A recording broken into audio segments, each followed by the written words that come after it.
gbogbo ẹ̀yin ọmọ ọ̀dọ́ tá a jọ ń káàkiri ọ̀dọ́jọ́ ni wá ẹ má jẹ́ kí a fi àyè gba Fúlàní lórí ilẹ̀ àwọn bàbá wa ẹ má jẹ́ ká bú ọba mọ́ ẹ má jẹ́ ká bú jòyè mọ́ nígbà tá a la fẹ́ jà fún àwọn ọ̀rẹ́ wa táwa ń kọ́kọ́ ń bú ọba tá à ń bú jòyè èmi náà ṣe bẹ́ẹ̀ rí bọ́mọ pẹ́rẹ́ àmì padà ẹ má jẹ́ ká bú àgbààgbà kankan mọ́ ẹ má bolóṣèlú kankan ẹ̀rù kálukú ń bẹ̀rù wọn ò lè sọ̀rọ̀ ọba ò lè sọ ìjòyè lè sọ ẹ jẹ́ ká ronú ẹ má jẹ́ ká bá àwọn bàbá wa jà mọ́ ẹ má jẹ́ á bú wọn mọ́ ẹ má jẹ́ á ṣe wọn ra wọn la pẹ̀lú wọn àwọn àgbà tó bá jó lóṣèlú tá a bá fẹ́ kọ́ wọn rẹ̀ wá lọ́wọ́ á gbé wọn mọ́ra á gbé wọn mọ́ra ni à ní bú wọn mọ́ ẹ má jẹ́ á ṣèjẹ̀gbọ́n ẹ má jẹ́ á dàlúrú a lè gba ẹ̀tọ́ wa láì ṣèjẹ̀gbọ́n a lè gba ẹ̀tọ́ wa láì yìnbọn a lè gba ẹ̀tọ́ wa láì dàlúrú gbogbo protest mo ṣe ní ìlú Nàìjíríà mi ò rí ibi tí mo ti ẹnìkan lè sọ pé mo pààyàn tàbí mo jó nǹkan náà tàbí mo bà nǹkan jẹ́ mo lọ písù torí pé olówó lèmi náà tí ò bá sólówó lára ń dì mọ́ gbogbo nǹkan tọ́lọ́run fún yẹn lọ́lọ́run fún mi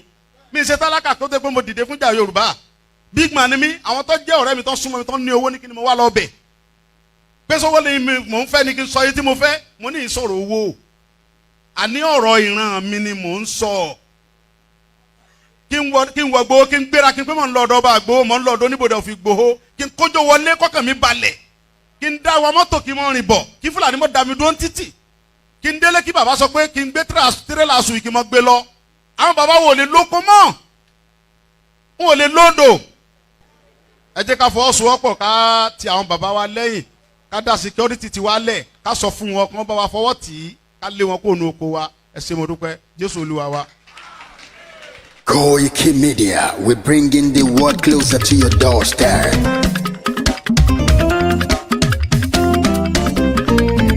Koikimedia, Koikimedia, Koikimedia, we bringing the world closer to your doorstep. Koikimedia, Koikimedia, Koikimedia, we bringing the world closer to your doorstep. Àwọn sálára àgbà yìí dá, àwa ló láṣà àti èdè. Gbígbédè lárugẹ nílẹ̀ Oòduà o, àwa gangan ni bàbá. Koikimedia, Koikimedia, Koikimedia, we bringing the world closer to your doorstep. They never sabi wetin we carry for her. But they move closer before they go sabi. I said they never know wetin we carry for body. But they move closer before they go sabi. Ọ̀kín lọ lọ́jà ẹyẹ, kìnìún ló ló lajú. Ẹyẹ tó dorí kodò bí àdán ọ̀pẹ̀jẹ̀ lẹ́nu. Ká ṣiṣẹ́ fún ilẹ̀ bàbá wa, ká ṣiṣẹ́ fún ìlú bàbá wa, ká jùmọ̀ sowọ́pọ̀ ká lè kó Odùduwà ga. Odùduwà kò bá lè gbé wá. Ọmọ Odùduwà ṣe gírí, ẹ dìde fún ẹ̀tọ́ adúláwọ̀, ká lè jọ jùmọ̀ gbé délẹ̀ ìlérí, ká wálé gba ògo ilẹ̀ wa, ká ṣiṣẹ́ ká lè jọ gbàdé, ká lè gbàdé adé adúláwọ̀, àwa ni mọ̀lẹ̀ tí yóò tàn káàkiri. Ọmọ Odùduwà ni wá. Koikimedia, àwa là ń gbé tó lárugẹ. Ètò tó pọ̀jù owó tiwa mọ̀ ní. Kásá ẹgbẹ́ polówó ọjà wá kájé bùgbà yín jẹ. Ètò tó pọ̀jù owó tiwa mọ̀ ní. À ń gbé tó lárugẹ, à ń gbàsà lárugẹ. Ètò tó pọ̀jù owó tiwa mọ̀ ní. News and sports ẹ máa rí gbọ́. Ètò tó pọ̀jù owó tiwa mọ̀ ní. Ọmọ Ìjẹ̀bú alárẹ̀ mi ló ní kí n máa ké tantan. Koikimedia ọ̀rọ̀ lágbájúmọ̀ mi o, máa bá ṣẹ̀rẹ̀ lọ o. Ọmọ Yorùbá nìyẹn, ọmọ Yorùbá tata o. À ń gbádùn rẹ, ọmọ Ìjẹ̀bú alárẹ̀ mi, ṣẹ́yìn ló máa fi dìbò tẹ̀ mọ́lẹ̀ o. Ẹ̀yin lọ́mọ onígbò máa ń dé máa dé, ẹ̀yin lọ́mọ onígbò máa wọ̀ o. Igbó máa wọ̀ kájòjì ò gbọ́dọ̀ wọ̀, àjòjì tó bá wọ̀ bẹ́ẹ̀ á tẹ̀lé ní ẹbọra. Ẹ̀yin lọ máa náwó kóyìnbó tó dé ìgbà tó yìnbó dé o owó náà dẹ́ tún pọ̀ sí o Koiki Media ṣàwa ní bàbá. Koiki Media àwọn ní bàbá. Koiki Media àwọn ní bàbá. Àdáńtọ́ àtúnpèrègèdè. Koiki Media àwọn ní bàbá. Àwa là ń gbé tò lárugẹ jẹ́ ká jọ gbọ́ o. Koiki Media àwọn ní bàbá. Àtúnjà fẹ́tọ̀ ilẹ̀ wa fẹ́tọ̀ ilẹ̀ Yorùbá. Koiki Media àwọn ní bàbá. Ọmọ Òdùwà ni wá o tọkàntọkàn. Koiki Media àwọn ní bàbá. Ikú tí ó ṣe bí lébi òsì àdìmú bàbá iyọ̀. Koiki Media àwọn ní bàbá. We bring you up closer to your doorstep.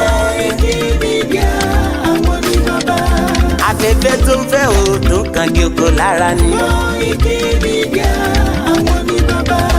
Àpèrègèdè Olódùmarè ló fún wa ṣe.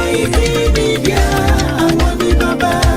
Gbogbo ayé ẹ gbọ́ àwa ní bàbá o. Koiki Media àwọn ní bàbá. Ẹ máa bọ̀ wá ẹ gbé polówó ọjà yín wá o. Koiki Media àwọn ní bàbá. Òdúdúwà la gbé dání òtítọ́ la gbé dání. Koiki Media àwọn ní bàbá. A kì í sọ̀dálẹ̀ a kì í sọ̀dí kẹta. Koiki Media àwọn ní bàbá. Àdúró tán a tún pèrègèdè. Koiki Media àwọn ní bàbá. Koiki Media we bring you up closer to your doorstep. Àwọn ní bàbá. Koiki Media is around. To give us latest. Is around o. Give us latest. Ladies and gentlemen, Ẹ mú kalẹ̀ sílẹ̀. Ẹ tẹ́tí ẹ gbọ́ ètò tó kojú gbogbo. ladies and gentlemen, Ẹ mú kalẹ̀ sílẹ̀. Ẹ tẹ́tí ẹ gbọ́ ètò tó kojú gbogbo. Koiki Media is around. To give us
But there seems to be some confusion in Yoruba land.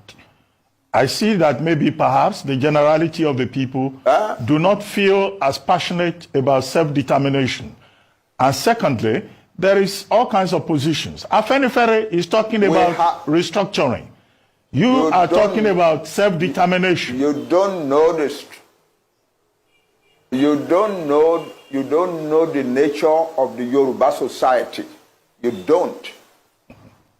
Most of the young people, and they are the majority in Yoruba land, want the self-determination of their Yoruba nation. That's the truth of the matter. That's what is keeping the movement going. And they are also doing so in the diaspora. Yoruba young men and women all over the world want their own country, separate from Nigeria. You cannot deny that. No matter how much you want to pander to the government, you cannot deny that. But that's the truth. But anyway, the important thing, however, and I'm surprised that you are not talking about that, is that the Yoruba people who are fighting for self-determination are telling the world and telling themselves that they will do it only peacefully. We are Yoruba. We know our status in the world. We know our status in the black world. We do not want to destroy the peace of Nigeria, and we do not want to bring difficulty into the lives of any other group in Nigeria. But we want to get out of Nigeria. That's it. Well, Prof, you were a strong member. And you're not talking about that. You are asking me questions. You are asking me questions as if what ORILEEDE did has the support of the majority of Yoruba people who want self-determination. It is not true. Well, Prof, she has a small minority of a section that is ready to do illegalities. A year ago, they went and attacked a radio station in Ibadan, and so on. Now this year, they are attacking the entire government of Ibadan, and so on. No, but we have never sent anybody to go and do that, and we do not support it or encourage it. Prof, and we think it is criminal. Prof, and so if they get punished for their criminality, we have no objection to that. Prof, you were a strong member. You cannot, because of them, generalize opposition to self-determination. You cannot. Well, Prof, you were a strong member of the Unity Party of Nigeria, also a very strong member of Afenifere. Afenifere is talking about restructuring. You are now talking about self-determination. What is the difference, in these two ideological positions? Our fathers in Afenifere are doing the right thing, talking about restructuring, so that we can go back and live our own life the way we used to live it prosperously. They're doing the right thing. There is nothing wrong with that. But we, another group of people, larger in number than they, are now saying, no, self-determination is the answer, not restructuring. Why? Because when you restructure, you are still in Nigeria. The people who are coming and disrupting your life and destroying your farms and killing your women and raping your mothers and daughters and so on are still Nigerians. They still have a right to come to Nigeria. The only final solution to that is to separate, so that you have a separate Yoruba country where we can make our own laws and so on, to which we admit only people we want to admit. So nobody can claim that they have a right to come to our land. They don't have such a. But as long as we are in Nigeria, no matter what restructuring is done, they still have the right to come to our land and do the things that we are doing. Nobody is talking about the fact that most Yoruba farmers have been driven from their farms. I am not hearing that. I'm hearing only about government. I'm not hearing about people. You are not talking about the fact that most Yoruba farmers have been driven from their farms, and that the Yoruba nation is in danger of famine upon famine upon famine for years and years to come. You are not talking of the fact that the Fulani declared war on Nigeria on the 24th of January and 26th of January and said that Tinubu is not our president. We are going to Aso Rock. We will take over the seat of government there, and we will use this place to organize the conquest of the rest of Nigeria. You're not talking about that. You are not talking of people who said, no Fulani man must be arrested for the bomb in Ibadan. If you do, you will have bombs in every town in Yoruba, in Nigeria. Nobody is talking about that. Nobody is talking about the sheer insult of living in a country where some people are treating the government like that.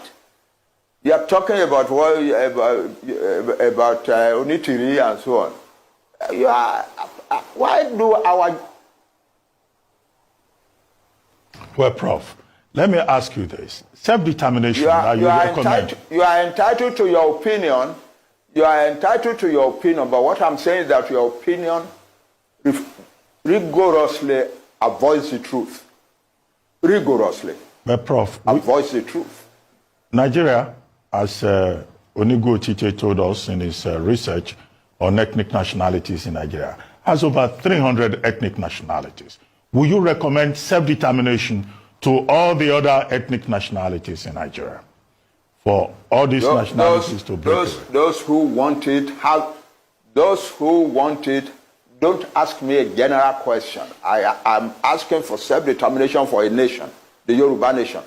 There are about 60 million people in Nigeria, and their territory is large enough to be a large country. So that's what I'm talking about. Any other nationality in Nigeria that wants self-determination is free to ask for it.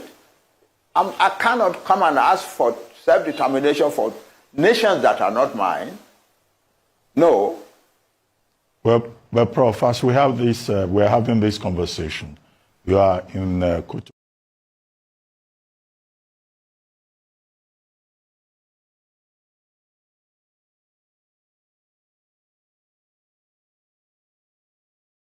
The regional government bill in circulation, if true, overtaken by events.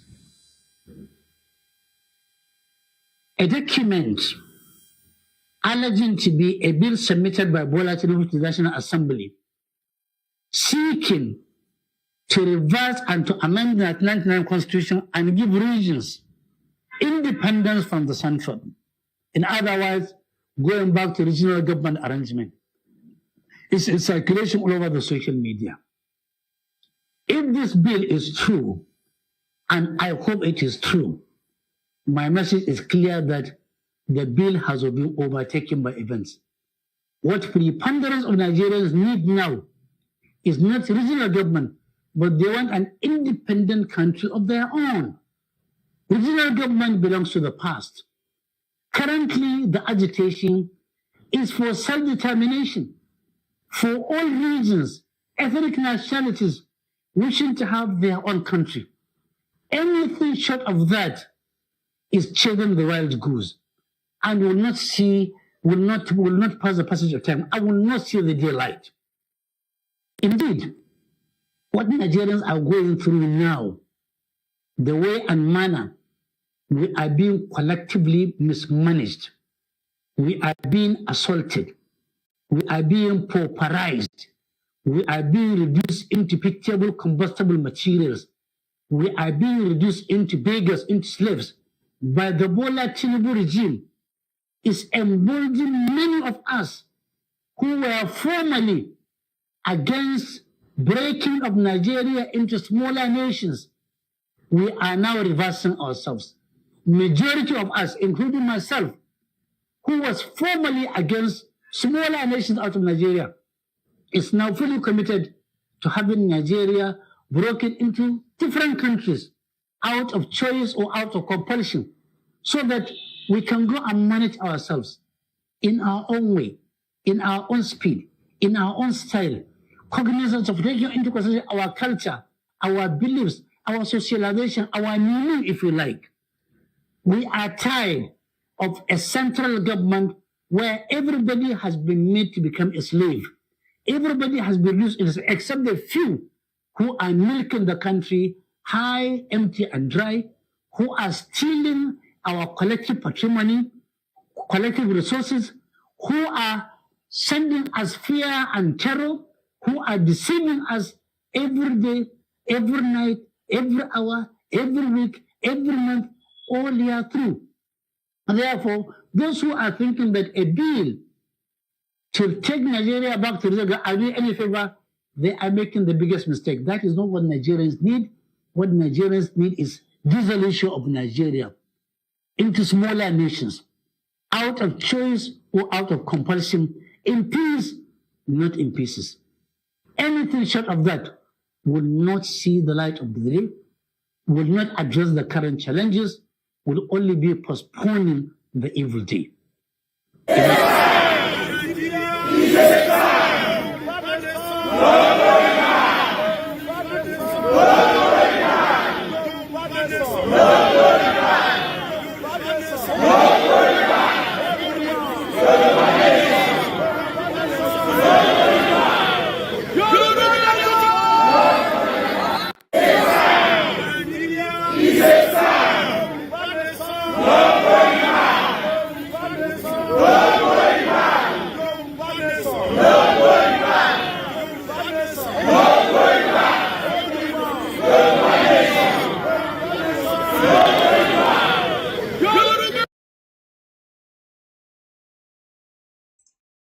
And a very good morning and welcome to the 26th day of the month of October 2024. It's just coming up to 6:20 a.m. from London, where this broadcast is coming from. I want us to take a seat and let's enjoy this transmission as we are about to kickstart. This transmission will be more in English, but we will also bring in our beautiful language into it. I will not have the time to be calling your names, but we will appreciate you towards the end of the program. Let's take you to Ile-Ife for the visitation of the Afenifere to one of the most important king in Yoruba land, Ooni of Ife or Ajala II. I believe this visitation was just about a few days ago, and it is important that there is a lot of moves by different set of people to make sure that the letter and many of our activities as Yoruba people that are calling for the right of the Yoruba to self-determination will be truncated. As we know, Afenifere is divided into two different fractions. We have the Baba ADEBANJI fraction, and we also have the Baba Fashion-Roti. If we remember, just after the President Bola Tinubu became the President of the Federal Republic of Nigeria, Afenifere of the fraction of Fashion-Roti that endorsed and supported Tinubu before he became the President after he visited Akure. We know that Baba ADEBANJI did not support Bola Tinubu. In fact, their support went for Peter Obi. But what we know now is that the Afenifere are taking more steps by taking their message to the palace of Ajala II, Ooni of Ife, to try to convince the Kabiyesi to continue to support the One Nigeria, to make sure that One Nigeria will remain one as an entity. This group was led by one of the many of these Afenifere, but also in this visitation is Benga Daniel, the former governor of Ogun State and the current senator representing one section of Ogun State. Like I said, if we remember with the image in front of you, on the left-hand side, just after President Bola Tinubu, that is Baba Fashion-Roti on the wheelchair. Next to Baba Fashion-Roti is Oshoba, another former governor of Ogun State. Next to Oshoba is Benga Daniel. Let's keep the focus on these four main characters. Bola Tinubu, the president; Fashion-Roti, one out of the leader of Afenifere; Oshoba, another leader and a former governor; and Benga Daniel, another leader, a former governor and a current senator.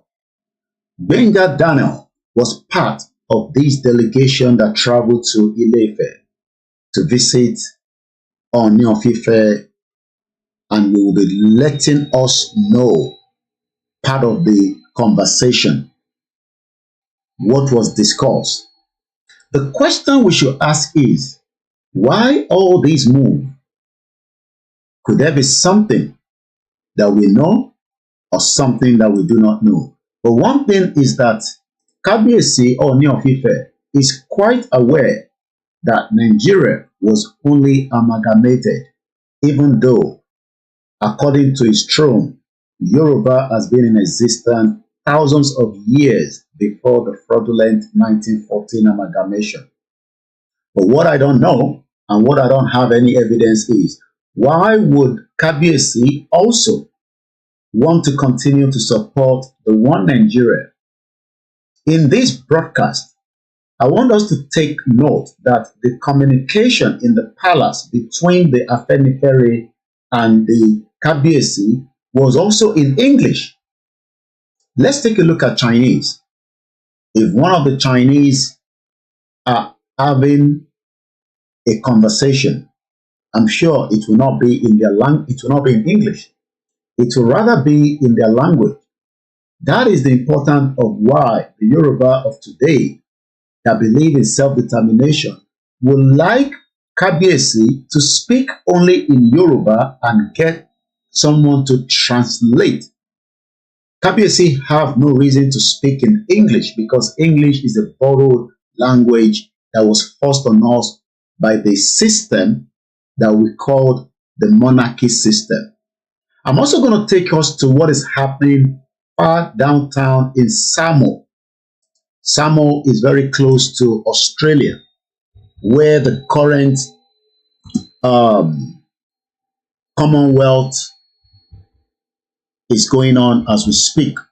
The Commonwealth meeting in Samoa, S-A-M-O. I'll be telling you why King Charles have refused to accept a reparation and apology for the slave trade that took place for a very long time, over 500 years or more. So there's a lot to look into this morning, and I want us to sit back because there's a lot that we want to share, and there's a lot that you will learn as Nigerians, but most importantly as Yoruba. So if you also look at the headline, King Charles only acknowledge the painful past. What are the past? The past of Ooni of Ife now being changed into Nigeria when we should be known as Yoruba as an empire. But today, there is a lot of moves. There is a lot of shake. As we know, Nigeria was only put together by a monarchy system that created a criminal country, a country that is not worth tissue paper. But yet, many of us were told that we should remain one Nigeria. But this morning, I want us to sit back because I'm going to take you through all different areas. King Charles is also representing the monarchy system that created the country known as Nigeria in the fraudulent 1914 amalgamation. Yet, King Charles, according to the headline from the Guardian newspaper, one of the papers in the United Kingdom, King Charles acknowledged painful past as calls for slavery reparations grow at the Commonwealth Summit. Some leaders had hoped King Charles might use his speech at the Kogam in Samoa as an opportunity to apologize for Britain's colonial past. But one thing is, King Charles refused to apologize just as he refused to do the same thing when he traveled to Kenya. Let's see if we can hear a bit of what King Charles said at that particular ongoing event. Once again, this is Koiki Media bringing the world closer to your doorstep as we continue to use this platform to educate and bring the consciousness of why the Yoruba needs to exit Nigeria before it is too late. Let's listen, and we'll then take you to Ile-Ife.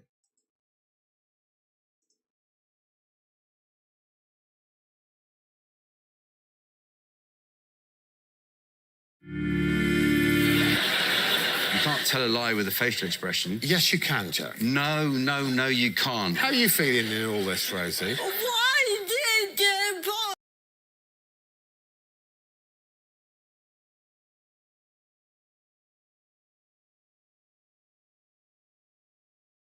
I understand from listening to people across the Commonwealth how the most painful aspects of our past continue to resonate. It is vital, therefore, that we understand our history to guide us to make the right choices in the future. Where inequalities exist, for example, in access to opportunity, to education, to skills training, to employment, to health, and to a planet in whose climate our human race can both survive and thrive, we must find the right ways and the right language to address them. As we look around the world and consider its many deeply concerning challenges, let us choose within our Commonwealth family the language of community and respect, and reject the language of division. None of us can change the past, but we can commit with all our hearts to learning its lessons and to finding creative ways to right inequalities that endure. Nothing, it seems to me, would do so more decisively than to champion the principle that our Commonwealth is one of genuine opportunity for all.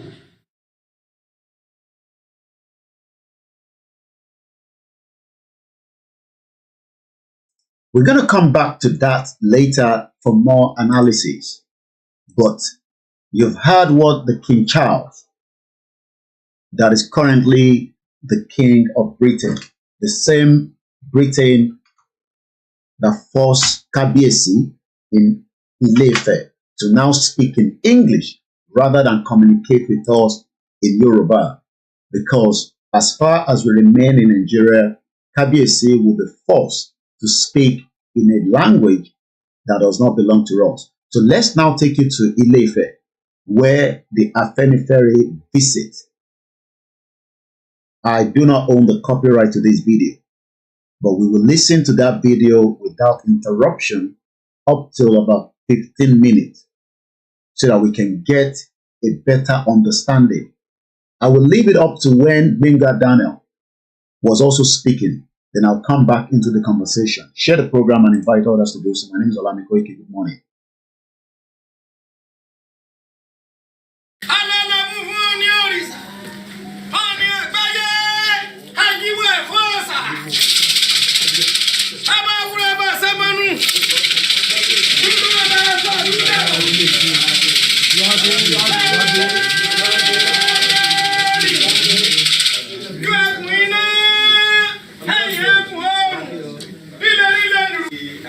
pé ojú ni wọ́n máa jẹ́ fún kábíyèsí àwọn ní gómìnà ìpínlẹ̀ Ògùn tẹ́lẹ̀tẹ́lẹ̀ Ọ̀túnba Gbénga Daniel sínétọ̀ náà tún ni wọ́n sínétọ̀ ni wọ́n ní kúrò lọ́wọ́ tá a wà yìí ní National Assembly àwọn bàbá wa General Olúbàjọwà retire ara àwọn tí àwa ní Yorùbá tí àwọn tí àwa tí àwa Yorùbá ara àwọn tí agbójúlé pé àwa náà tó bá ní ọlọ́mọ ogun àbẹ́ẹ̀ lọ́mọ ogun ara àwọn bàbá wa bájọ wà báyìí náà ni àwọn kò pẹ̀lú ọlọ́wọ́ ọba ilé ìgbàlẹ̀ ẹ̀ ń tọ́jú kó tì wọ́n àwọn náà ni bàbá wa láti Kaba ọba Solomon Owóníyì Ọbáró of Kaba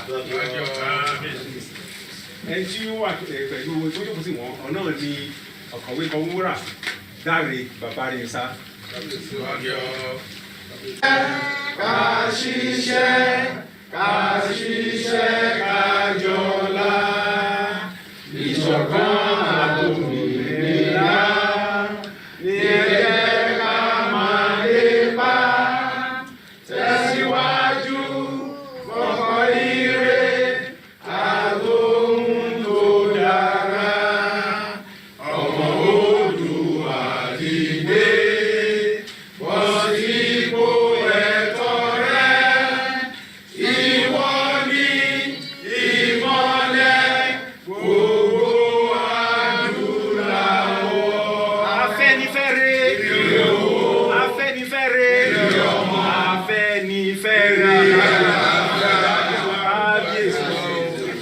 Traditional ruler in Yoruba land, sitting on the most ancient. For anyone struggling with high blood sugar, do not drink cold water. Did you?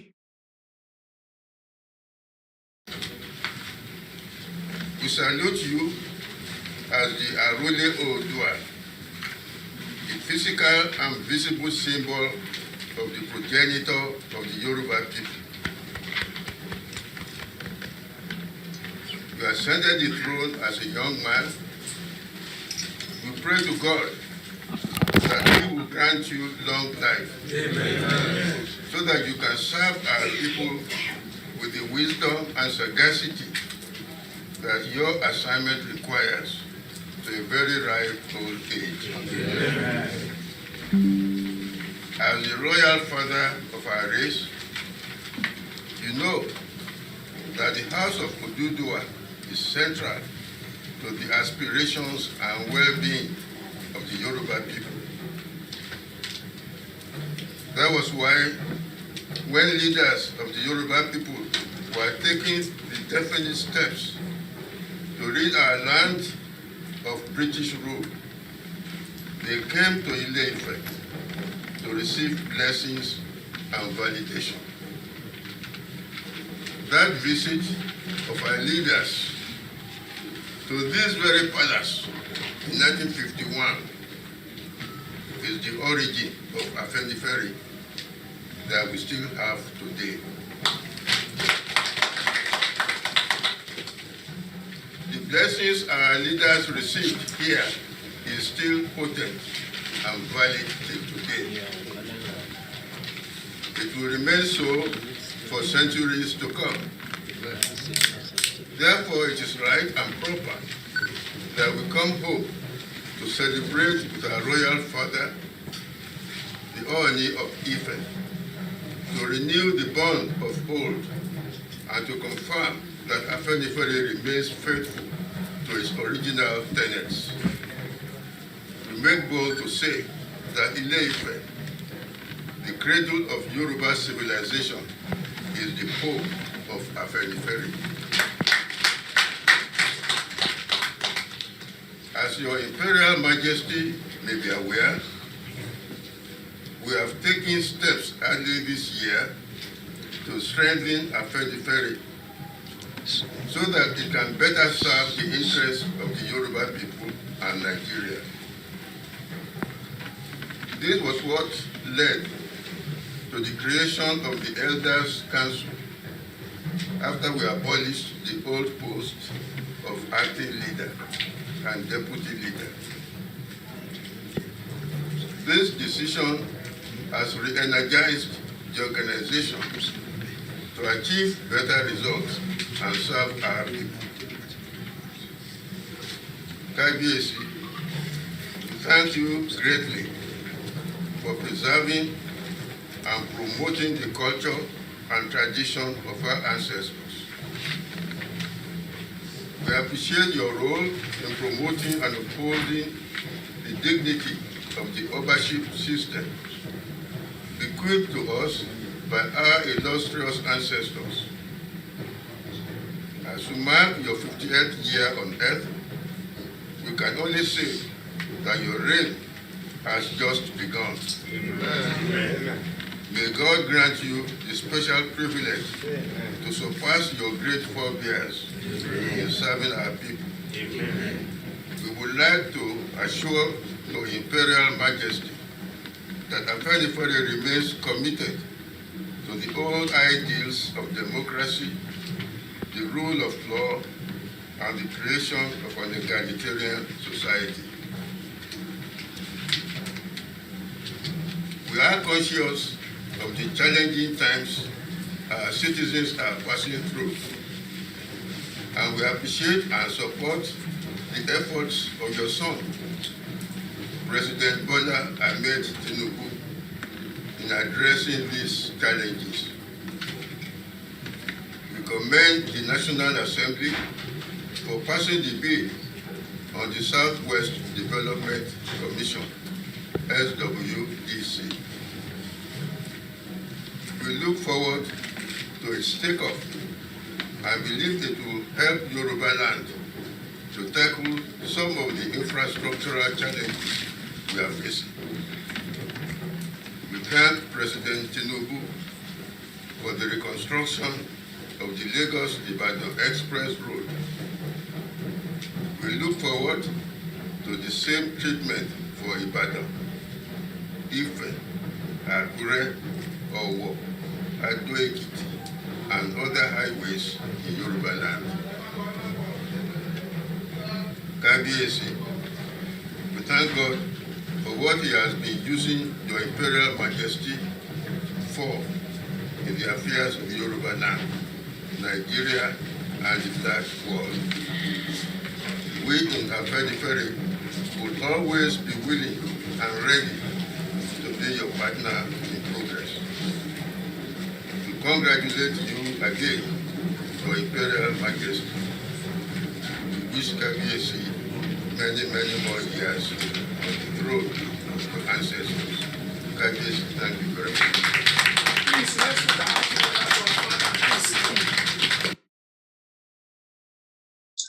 That is the introduction by the Afenifere to the visit to KBC at his palace, Ajala II.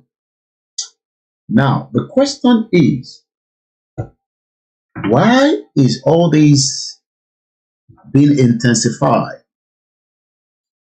What is behind the agenda on the 12th of the month of October, this month, under the leadership of Professor ADEBANJI Akintoye? A letter was delivered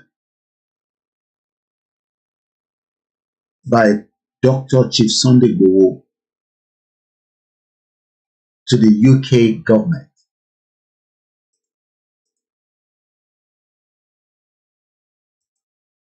And since the 12th of October, we've seen a lot of movement in the southwest part of Nigeria. We've seen a lot of question. Can we now say that there is a tussle of who will do the needful between Professor ADEBANJI Akintoye and President Bola Tinubu to release the bondage upon the lives of millions of about 60 million Yoruba people in the present Nigeria and the millions Yoruba in the diaspora? I want us to take careful consideration that two agenda is playing out simultaneously. One of the agenda is self-determination, to free the millions of Yoruba people that their right have been taken with the so-called amalgamation that was put together by Britain in 1914. But there is another agenda of keeping Yoruba people in one Nigeria, and that agenda is being controlled, manipulated by President Bola Ahmed Tinubu. So I want us to deliberate within ourselves. Why do we have these two different agendas? Out of these two agendas,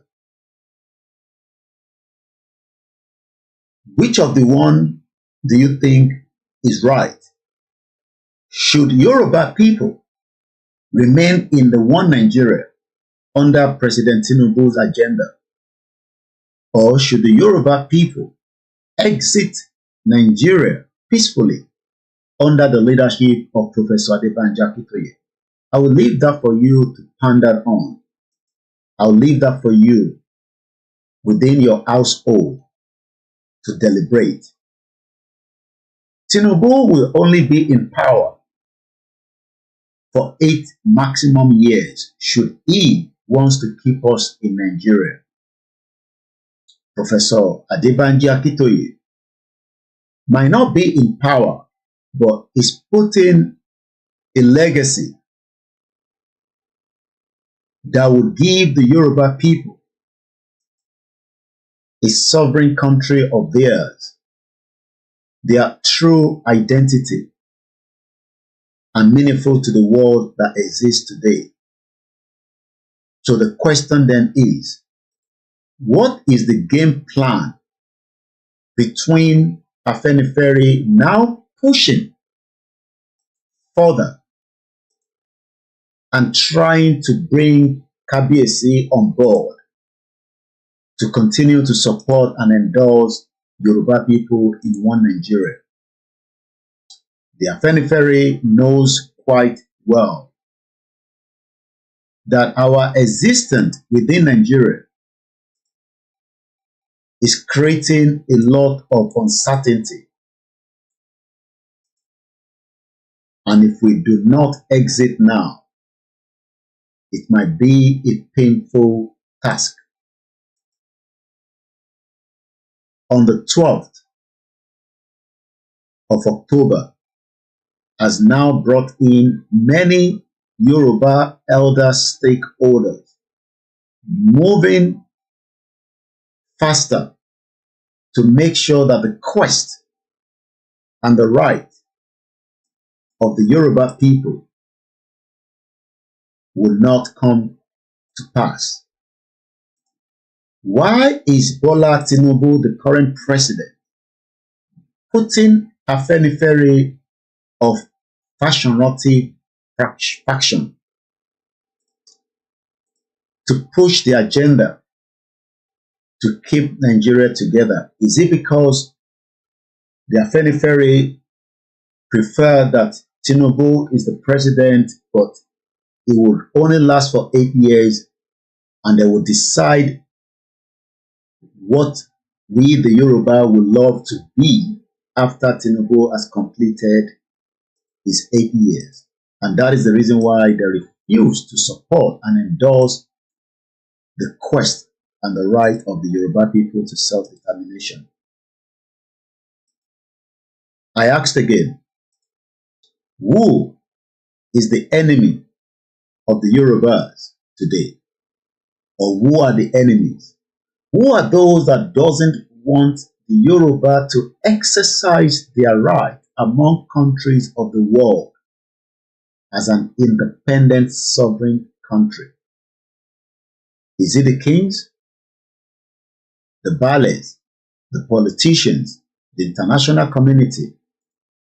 But we must continue to remind Kabiyesi or Jaja II that self-determination under Article 3 represents the indigenous people. And if I am right, indigenous, according to the English dictionary, means originated indigenous or occurring naturally in a particular place. We, the Yorubas, are indigenous people. We are distinct social, cultural groups. We share collective ancestral ties, not with the Igbos, neither with the Hausas or the Fulani or the English. Our ancestral ties is linked to the land, which is the southwest part of Nigeria. And I want us to take note that Kabiyesi should understand that what agenda between these two elder stakeholders, Akintoye is an elder stakeholder, and we can also say Tinubu is an elder stakeholder. But two of them are pushing for something. Which one has the right weight? And who should Kabiyesi endorse? Should Kabiyesi continue to endorse Bola Tinubu shenanigans by putting together Afenifere to visit Kabiyesi and continue to convince Kabiyesi that the Yoruba that are indigenous people should remain in one Nigeria? Again, the meaning of indigenous. Indigenous. Indigenous peoples are distinct social and cultural groups that share collective ancestral ties to the land and natural resources where they live, occupy, or from which they have been displaced. The Yorubas are indigenous people, but yet Afenifere is pushing for one Nigeria. Let's take you back to the last part of the video and hear more from the conversation between Afenifere of Fashionati with Kabiyesi Ooni of Ife at Ile-Ife. My name is Koiki. Who, again, among the Yorubas are against Yoruba having its own independent country so that we can exit together and form our own country? We heard at the beginning how Kabiyesi and the rest of the visitors played the same thing that we play on a daily basis before we start the program, which is the Yoruba national anthem. But Kabiyesi knows quite well that across the Yoruba land today, that is not the official anthem. The official anthem remained the Nigerian anthem that is forced on every single one of the Yorubas. But is Kabiyesi not going to be pleased and happy to know that during his reign, that the Yoruba anthem will be the official anthem and the Yoruba language will be the official language in communication among every Yorubas? You will listen to Kabiyesi himself. But the question is, why should Kabiyesi communicate with us in English, rather not in our own beautiful Yoruba language? I want many Yorubas that are still against the self-determination to understand that only self-determination will give us that right that freely determine our political status away from the corrupt, fraudulent, current dispensation of the one Nigeria that has failed to work. Self-determination will give the indigenous Yorubas our true economic that will work for us under our own government, that would also value our social and cultural development. One Nigeria will not give all these. And this takes us to the next part of the program. Let's listen again from Ile-Ife.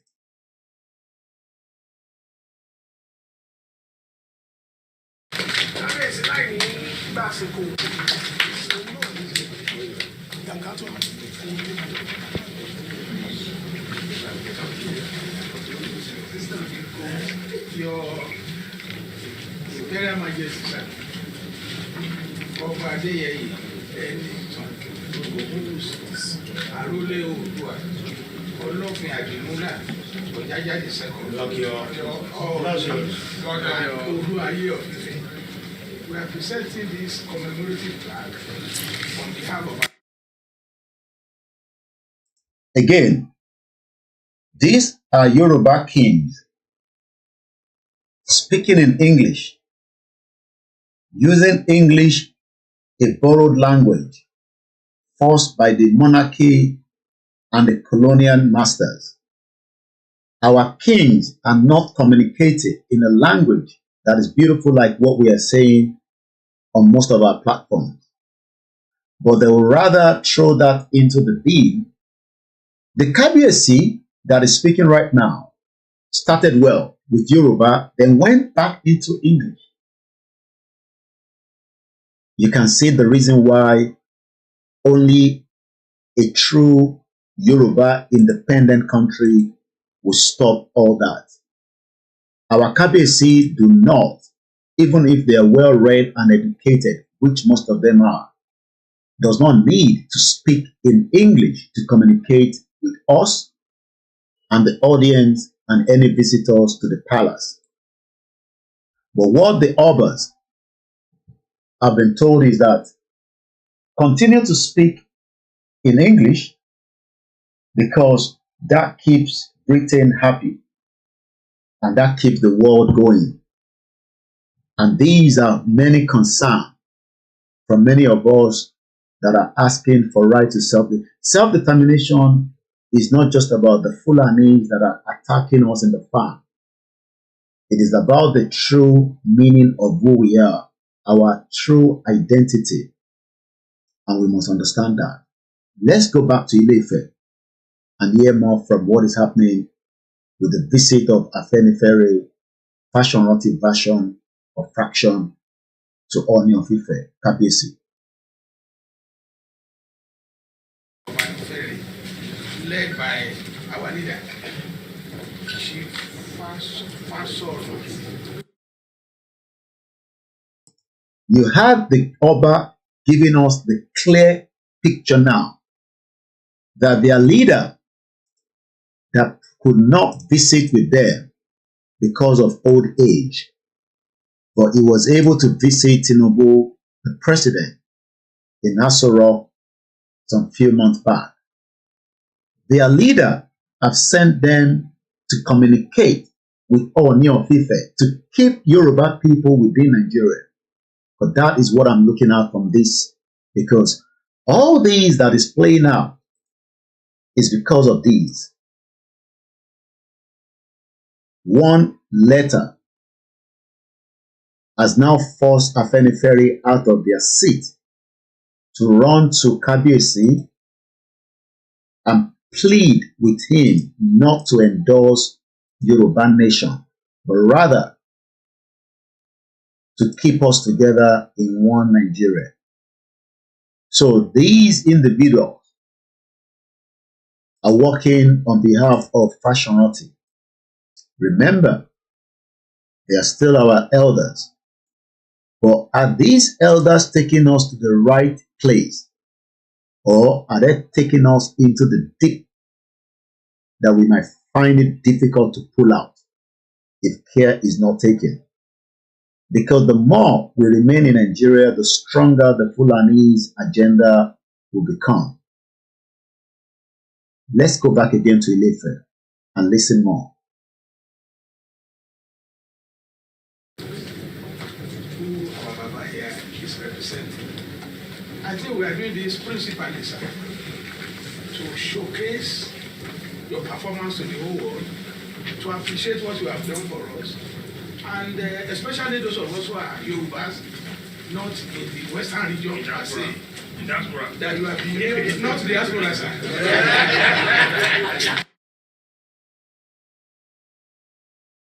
Did you see how the diaspora were bounced out of the conversation?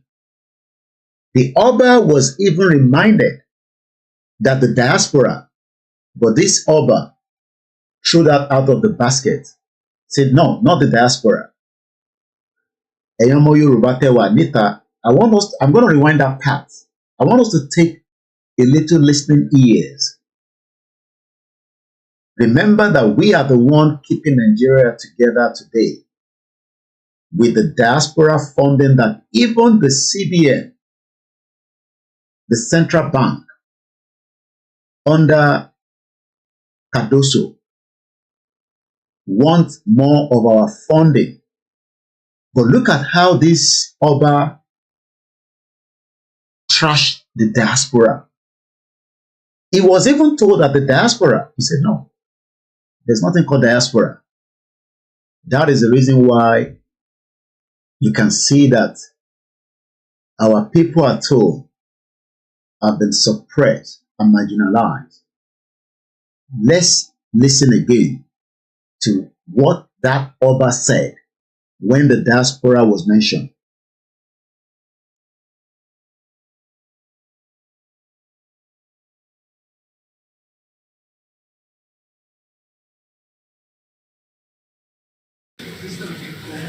Your Imperial Majesty, sir, of Adeyeye, Arule Oòduà, Olófin Àdìmúlà, Ọ̀jájá the second, Olúayé of Ife. We are presenting this commemorative flag on behalf of Afenifere, led by our leader, Chief Fasoro, who our Baba here is representing.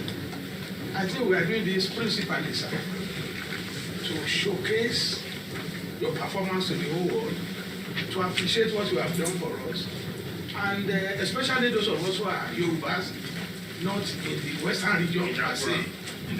That you have been able, not Diaspora, sir. When he was told, and the diaspora, he said, not the diaspora,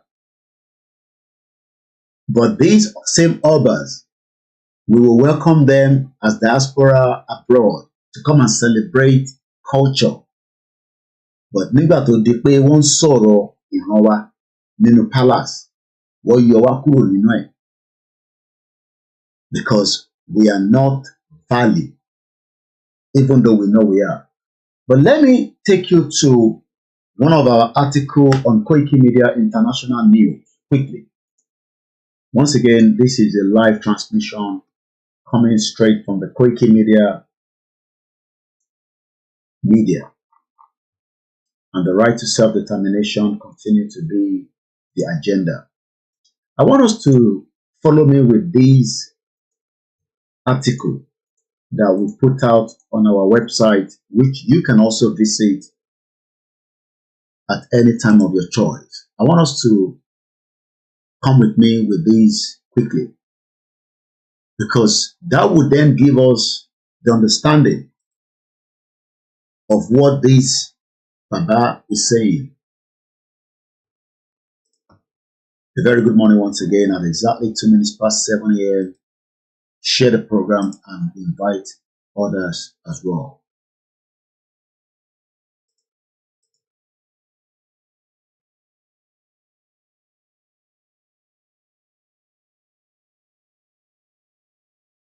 Once again, a good morning to you.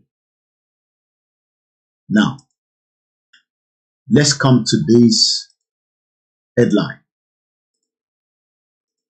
Take a look at this headline. I'm sure you can see it for those of you watching me on the screen. But for the benefit of those that are not watching me on the screen, that are just watching me or listening, because we're live on the MixLR and I'm also live on the Twitter space this morning. I want you to go with me with this headline.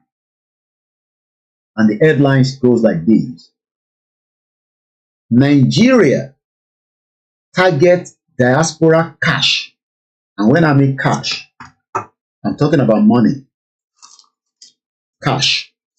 So I've managed to upgrade my money here. So this is a real money. The one I got from Belfast. I decided not to spend it. This is a real money of 20 pounds. This is 10 pounds. Again, this is the original now. I decided to keep one for my template.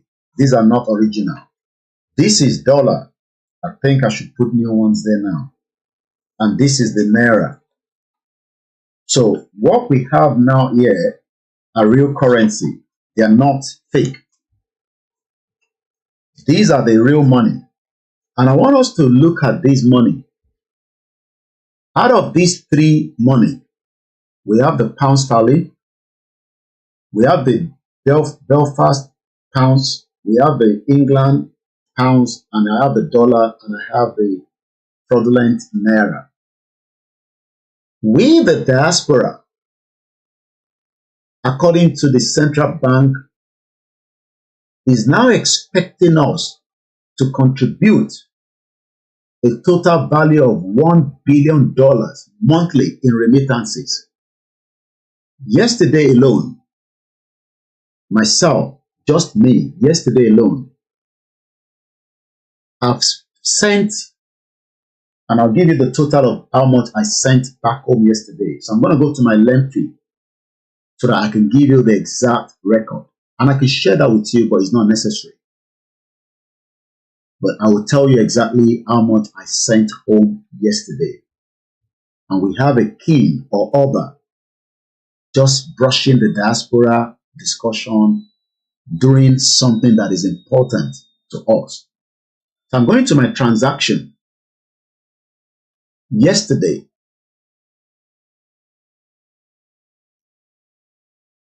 I sent the first £100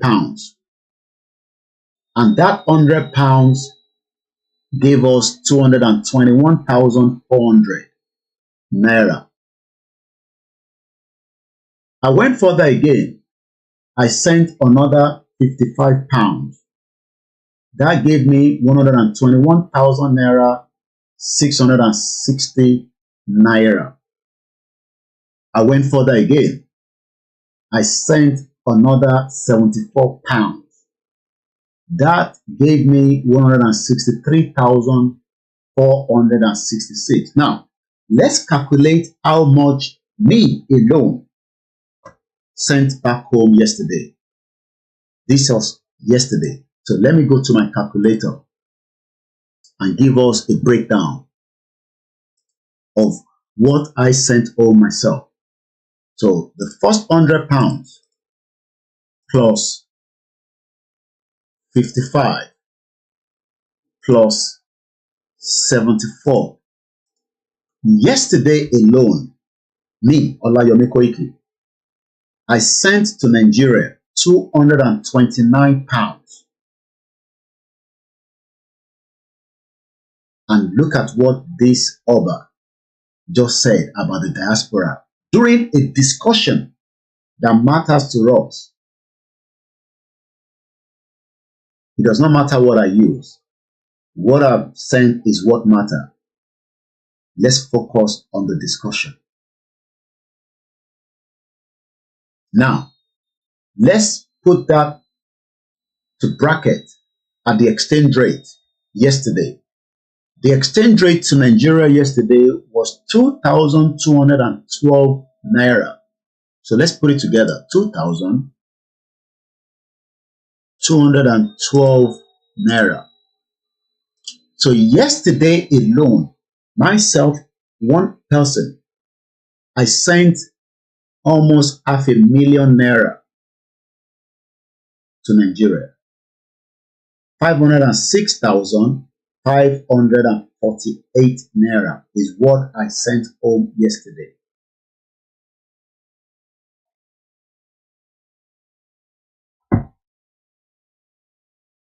But many of you think when we sit here, we have no right, because our right only exists by sending money home.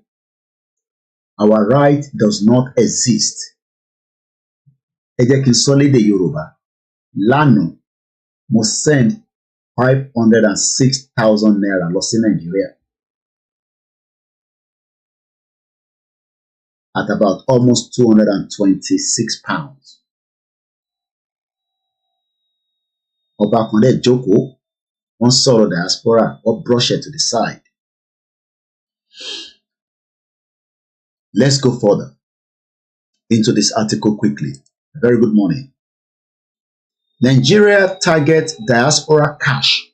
So my cash was target yesterday because the central bank needs $1 billion monthly remittances. Kí ló ń pè ní remittances? Let's go to the English dictionary quickly. According to the English dictionary, when migrants, I am a migrant, regardless of whether I have a resident status to live in the UK or whether I have a Nigerian passport or I still have a British passport. The moment I left Nigeria to Japa 25 years ago, good morning to my beautiful wife, I am automatically classified as a migrant. And that means that for every time I decide to look into the current state of things in Nigeria to support my family, and I take cash, my hard-earned money, whether it was given to me, whether I went to work for it, as long as it's not stolen and it's not a crime, as long as it's not a drug money like the president, according to reports, where money from drugs passed through his account during his time in the United States of America. When migrants Olayomi Koiki and millions of diaspora send home part of their earnings owó tá ń gbà níbí báyìí, in the form of either cash or goods to support their families. These transfers are known as workers or migrant remittances. You can see why they do not want Nigeria to break. Because the breakup of Nigeria means that they will lose billions of dollars, according to the Central Bank of Nigeria, Olayemi Cardoso. So Cardoso would not want the breakup of Nigeria because they will want us to keep sending money home. And there's nothing wrong to send money home if you have it. But the meaning of remittance, spelled Romeo Echo Mike India Tango Tango Alpha November Charlie Echo Sarah.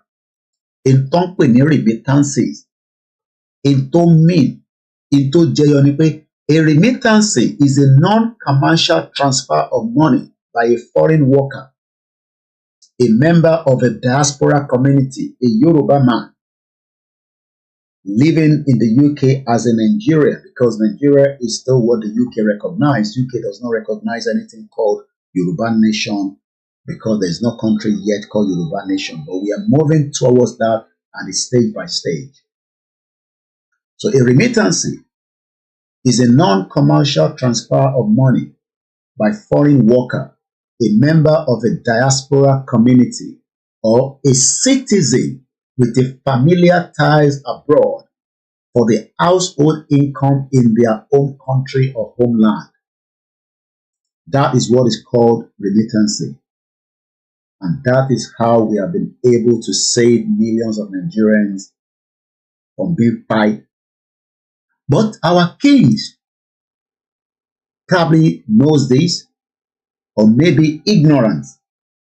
They've gone to joke about something that has meaning. Let's listen again, and I'll let that video flow without interruption. My name is Olami Koiki. Share the program.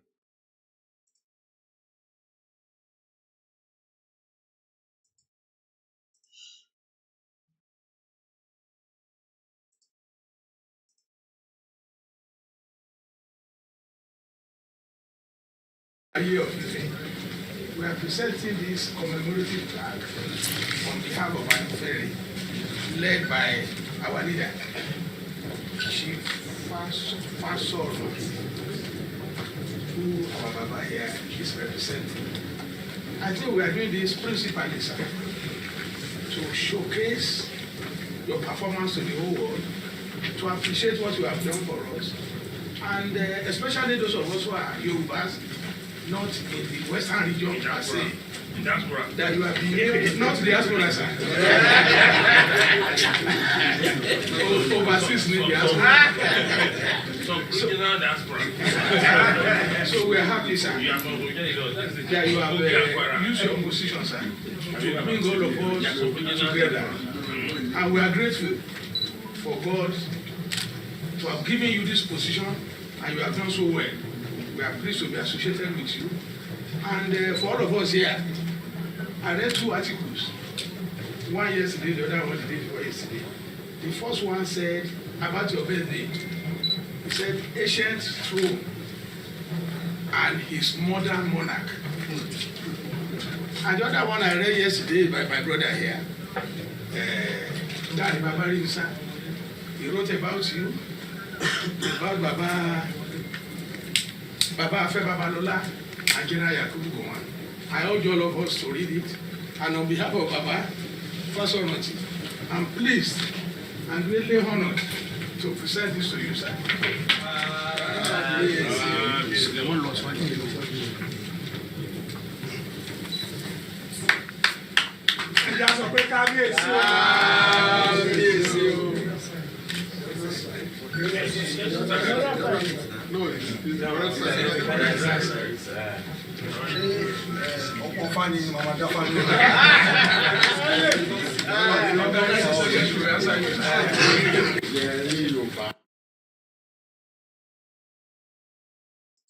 Kabiyesi said something there that I want us to also pick on that beautiful gift that was given to him.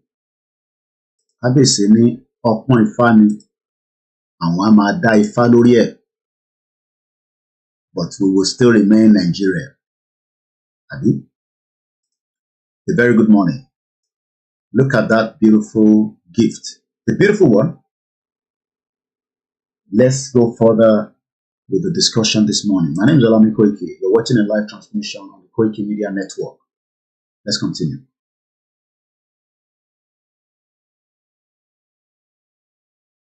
Oh, Baba, first of all, I'm pleased and really honored to present this to you, sir.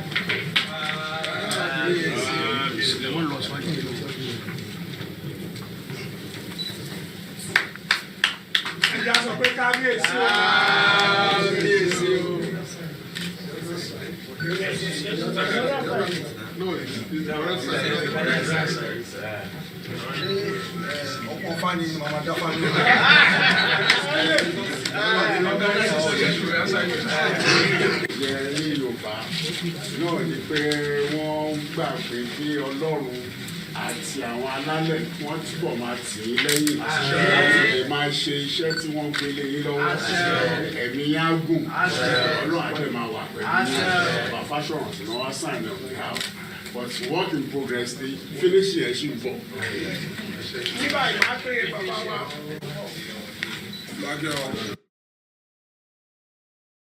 Now, this is the part I want us to listen to as well. The man that have stood up right now, remember, is the man that I told us is a former governor. Not just a former governor,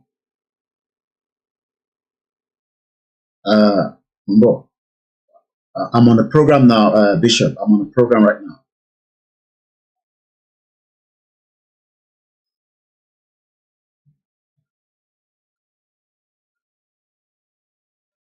All right. Let's get the free. All right. Go ahead. Bishop wants to give us a brief on the remittance. Go ahead. Quickly. Can you mute the background? Bishop, thank please. you very much.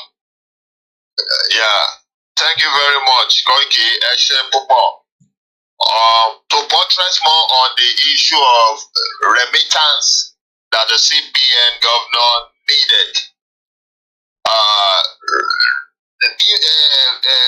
In the surface, when they are explaining the meaning of remittance, they will tell you that is the money that the citizen in diaspora send home, in which come to their cover. So that is the primary explanation. But the cost of that need is actually the title of the remittance, the cost of that need. Now, the cost of the need is that they are indebted to foreign transactions that the foreign reserve cannot meet. Now, the essential is that our Nigeria need dollar accounts abroad. Tó jẹ́ wípé gbogbo ọmọ Nàìjíríà tí ó bá ń ra nǹkan ní abroad, Nàìjíríà máa san dollars tẹ́ máa wọnú fún àwọn báńkì yẹn, wọ́n máa san sí Central Bank. Now, Central Bank ò níbí, ó máa transaction yẹn àti America, tó bá ti dá America, akẹ́kọ̀ọ́ Nàìjíríà láńkà náà ti máa yọ dọ́là yẹn náà máa bí or pounds yẹn láti sọ owó nǹkan náírà yẹn. Nígbà míì, owó àkáǹtì ní foreign reserve yẹn kò ní tó láti sanwó yẹn, but wọ́n máa ta ọjà yẹn with the confidence wípé ìlú that Central Bank of Nigeria ló fún ọ guarantee wípé wọ́n release ọjà yẹn, wọ́n máa ẹni yẹn ti san dọ́là fún wọn, wọ́n máa post yẹn later. Now, bí àwọn ìlú ṣe ń tajà with trust fúnra wọn yẹn now. For them to say they need of dollars, billions of dollars for foreign remittance, ìyẹn túmọ̀ sí wípé Nàìjíríà ti gba àwọn iye owó worth of dollars ìyẹn tí àwọn aráàlú ti transact tí àwọn òkè òkun tí wọ́n ti supply goods yẹn bọ̀ Nàìjíríà ò tí ì sanwó yẹn fún wọn.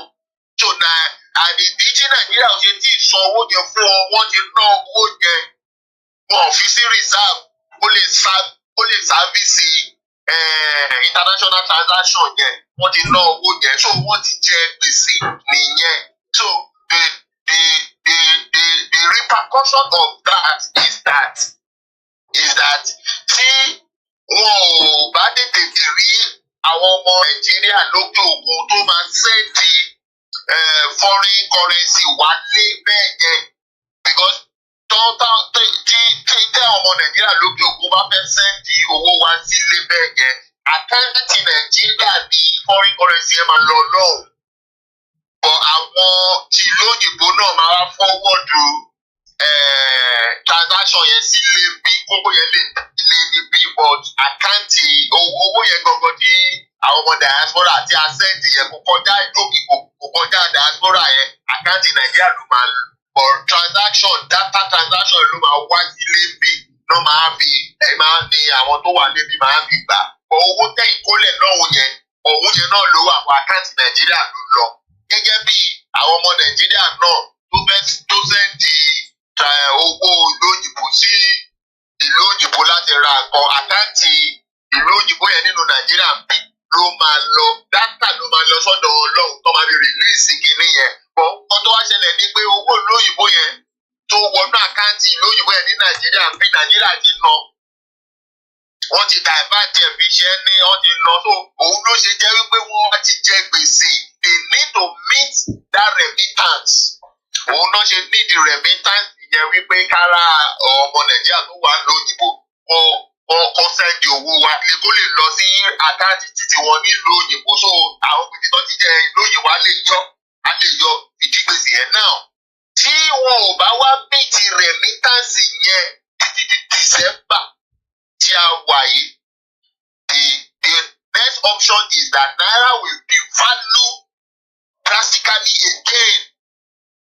Naira will devalue drastically again, and the measure is that nígbà tó wọn bá ti rí owó yẹn san, the meeting will be to devalue Naira so that the transaction tí àwọn ọmọ Nàìjíríà bí bá ń ṣe pẹ̀lú òkun gbèsè tó wà nílẹ̀ yẹn, orí àwọn ọmọ Nàìjíríà tó ń ṣe transaction ní foreign currency náà ti máa fa to cushion the debt off.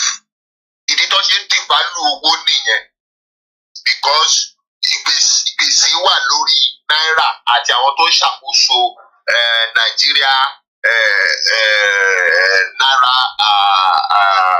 naira currency, which is central bank. I think I've been able to break it down in a lay language. Thank you very much, sir.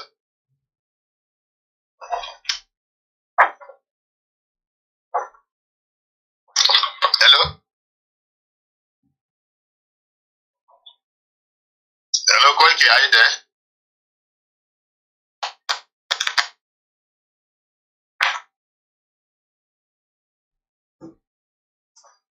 Thank you, Bishop. Hello? Sorry, that's okay. Thank you. Subject complete. All right. Yeah. Thank you very much. All right, thank you. Yes, sir.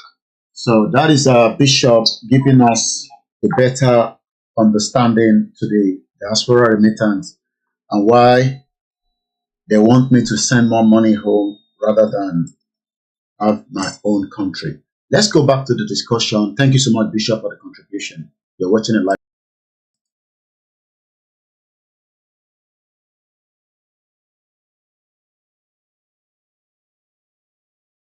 Okay, before we play the video, so the man that is standing now is Benga Daniel, a former governor and a current senator Let's hear what he wants to say again to Kabiyesi. This visit is because of these. This visit is because of this. So whatever you are watching from Ile-Ife is the reaction of what Baba Akintoye is doing that Tinubu on the right-hand side is not happy with. So we have two individuals.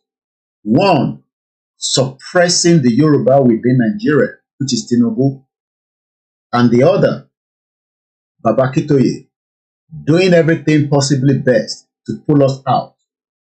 But they know that there is a man that also is very important when it comes to the discussion of the Yoruba people. Whether we call him the king of politicians, that I don't know. That is what people are saying. But we know the importance of, thank you so much for the thumbs up on Twitter. If you can help me to share this program, I would really appreciate. And it goes a long way for the job that we are doing here. That's all we've asked for now. Just share the program. Whether we call him the king for the... I just want to bring this picture into this image. But I can't seem to find a good one of him. Maybe I didn't name his picture. So what I'm going to do quickly, I think I should have Kabiyesi picture on my folder in my background. Please share the program. Moki Yoruba. And once again, thank you so much for joining us on this Saturday morning conversation. Yeah, I think what I need to do now, I need to label it as Oni so that next I'm looking for it again. Oni Ife. Now, we are now having two people that have an agenda for Yorubas. On your left-hand side is Baba Akintoye, and on your right-hand side is Tinubu, and in the middle is Oni of Ife. Baba Akintoye would also have no choice to send delegation to Oni of Ife at some point, as quickly as possible, to discuss the matter of the Yoruba people.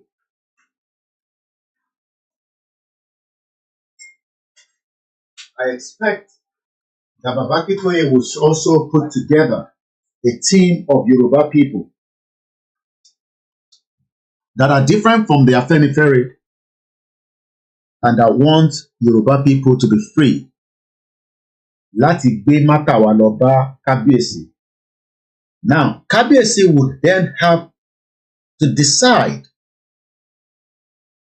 on his own what matters to the lives of Yoruba people, and not just the Yorubas in Nigeria, but the Yorubas in the diaspora. So you can see that we are in a crossroad. And that is why I'm asking again, who among the Yorubas are against Yoruba having his own independent country so that we can exit the union? Please get a cup of tea yourself, or coffee like I've done myself. Now, let's go to listen to Benga Daniel, his message to Kábíyèsí. Again, all this communication took place at Ile-Ife, I believe, a few days ago.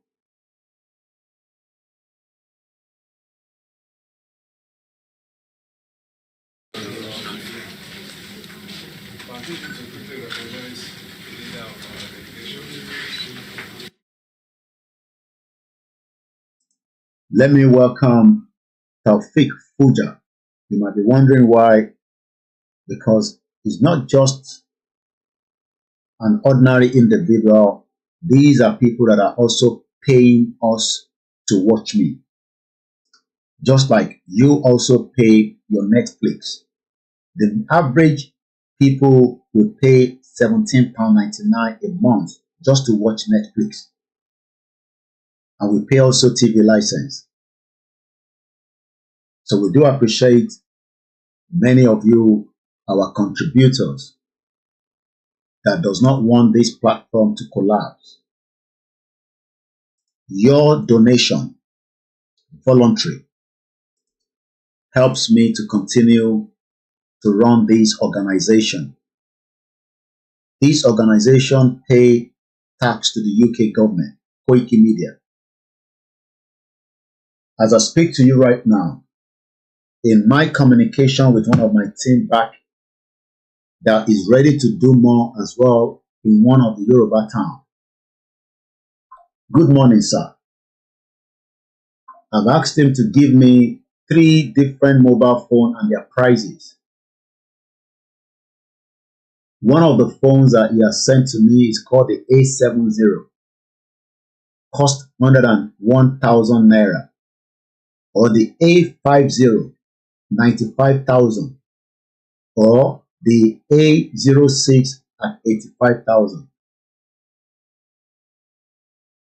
So if you're going to be likely to watch me more from Nigeria, southwest part of Yoruba land, your contribution will help me to pay my staff to get quality mobile phone.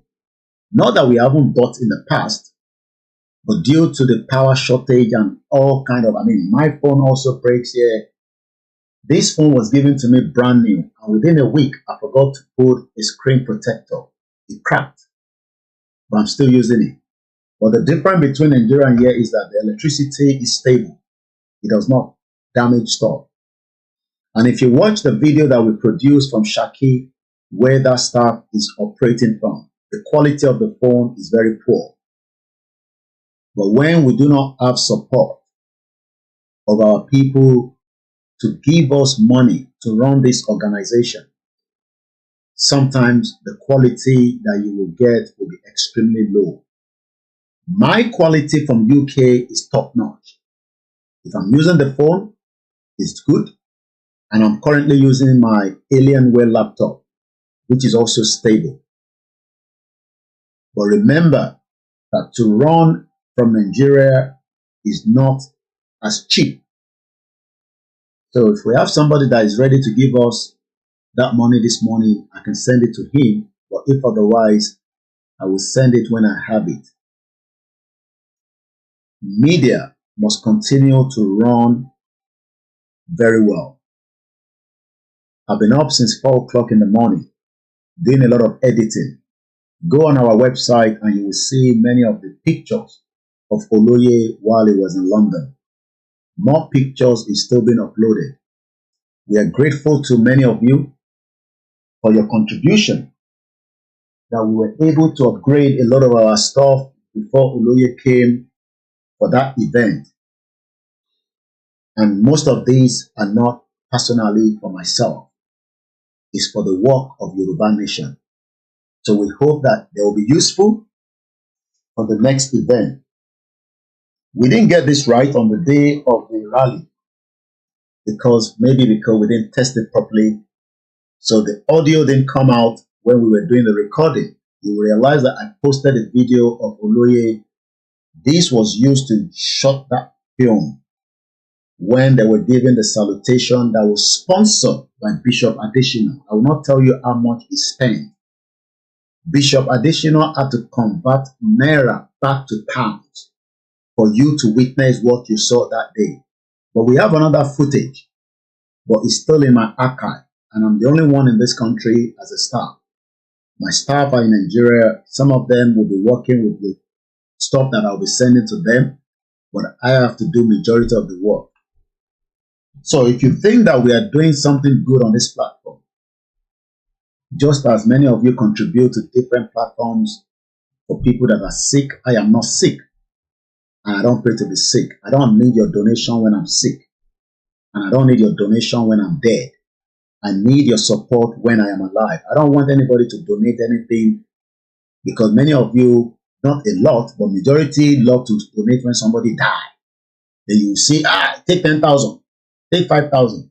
We need those £1,000 now so that we can push. If you look at Shaki, if you saw the Ogun, Tiwoshe, Nijeta, you realize that they were all holding the flag. You paid for that flag, for the flag to get to that destination. Your support is well needed. Don't pay me when I'm dead. Give me that money now so that we can use it to finish this job of self-determination. No media in Nigeria will fight on our cause. We are ready. My team are ready to continue to propagate the message. But then it's only good phone in Nigeria. I cannot be the only one coming live every day. I need a lot of my team to also be on live. But like I said, we need those support. So if you can support, those are the account details. And if you need more, you can always call me on my numbers. Let's go back to the discussion this morning. Now, let's listen to Benga Daniel.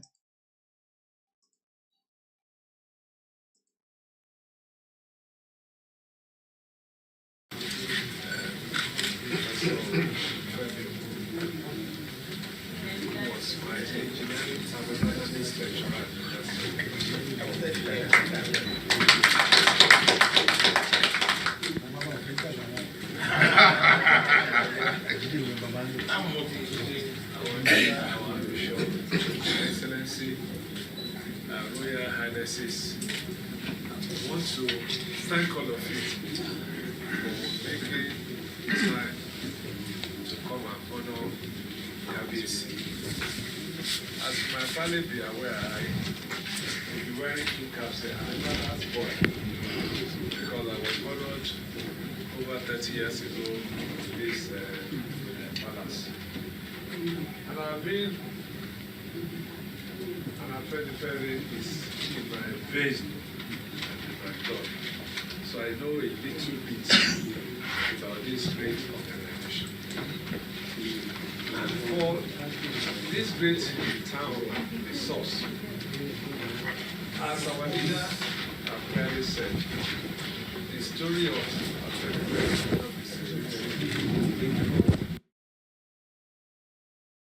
You know when somebody is saying there is no sound, there is sound.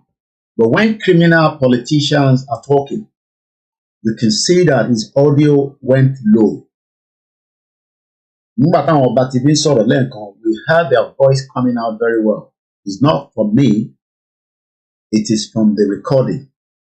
Because Benga Daniel is another criminal that destroyed Ogun State. But he's presenting himself as one of the elders of Yoruba people today because we allow this nonsense to continue. But it's entirely up to us. And I just want to make this program as neat, as clean without giving myself any headache this morning. So if you cannot hear him very well, I'm sorry, there's not much I can do. It's a recording.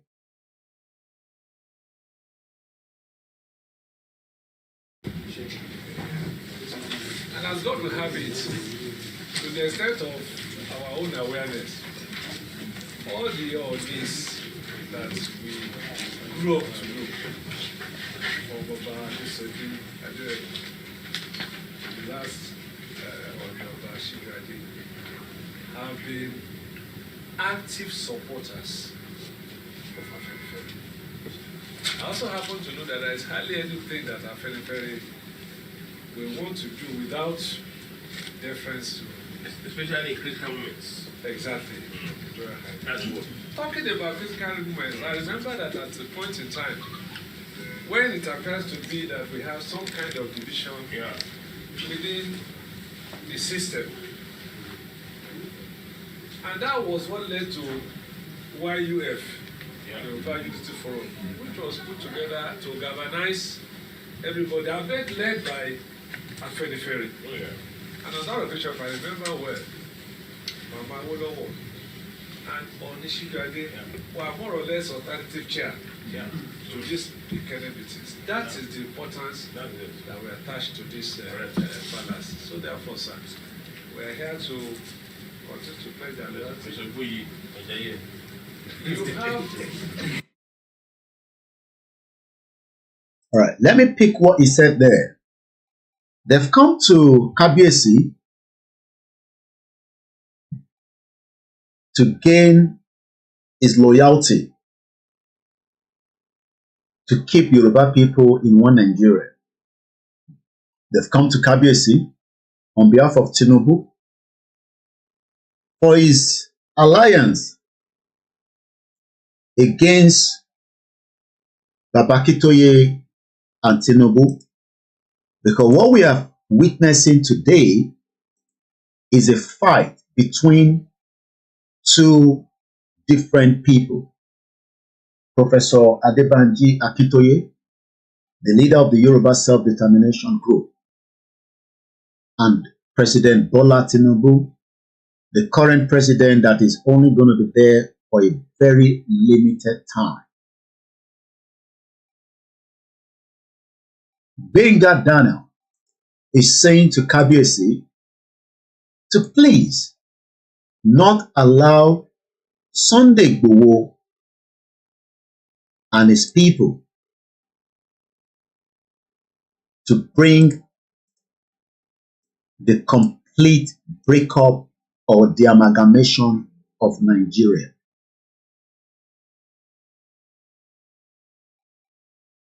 That is what is being played out as we speak today. Benga Daniel is using the same trick that they've used against Yoruba people for decades to say to Kabiyesi, do not give room to Akintoye and Igboho and the people calling for the dissolution of Nigeria. Even though Benga Daniel will not be around another 100 years, he will be a dead man. But these individuals care less of the end of what be part of Yoruba in Nigeria. Igboho, as we know, is not fighting for himself. Igboho is one out of millions of Yoruba people that wants the quest to self-determination. And this is the fight that we are currently fighting, because self-determination, Kabiyesi is a well-learned, read individual. He himself knows that the Yorubas are better off in a country of theirs. But because of the law that they have for Tinubu, we are now facing a very difficult time.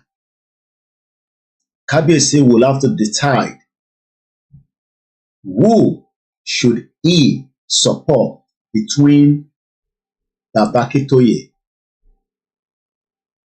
and Tinubu. This is the dilemma that Kabiyesi would have to face. But we will remind Kabiyesi that for you and the rest of the millions of the people that are called indigenous people to be valued and respected around the world, it is not about Igboho. It is more about you and us to have our independent country, regardless of your interest or support to Benga Daniel and the rest of the team that visited Kabiyesi at Ile-Ife. So we are at a crossroad. Let's go back and listen to Benga Daniel, and I prepare Obasanjo for you with the next video. Good morning once again. Get your cup of tea, coffee, or nice soft drink or ogi for those of you back in Nigeria. My name is Koiki, and you're watching a live transmission. Like I said, We need about 4 different mobile phones for my team. The average is 100,000 naira. The cheapest is 85. Let's see who can support so that we can buy those phones and you can start listening more to Koiki Media team apart from myself. I will not start calling your names as good morning each, but I put everybody together as good morning because this is a serious discussion and we do not need any distraction. A very good morning to you all. Share the program. Let's go back to Benga Daniel.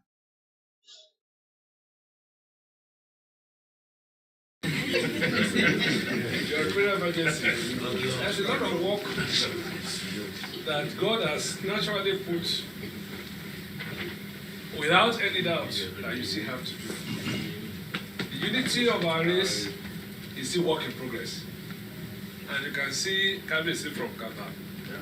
What he wasn't able to say openly is that they consider themselves to be ostracized and oppressed. Now, Benga Daniel is touching an area, a gray area, that we have Yoruba kings in Kogi, in Kaba, but they are already been marginalized. By who? Benga Daniel is afraid to tell us. They know exactly what is happening. But Benga Daniel could not say on the camera who is giving the kings or the Obas in Kaba problem. We know that those that are giving them problems are from the northern part of Nigeria, that are the Fulani clans. But the same Benga Daniel is coming to Oni of Ife, even though what will save the Obas in Kaba is an independent Yoruba country. But rather, they are running away from the truth and running against the shadow. Because Benga Daniel mọ̀ dájú pé in tó lè resolve problem Kaba tó jẹ́lẹ̀ Yorùbá tá ń pè ní Kogi state òun ni pé ká gba country wa. And we will then wait and see who dares disrespect the Obas in Kaba. Because our government will be the one running the show, not the current one that the fraudulent Yaya Bello and the current one have disrespected all the Obas in Kaba and also close to Ilorin in Kwara State. So you can see, they know the truth, but they are putting the truth to the side.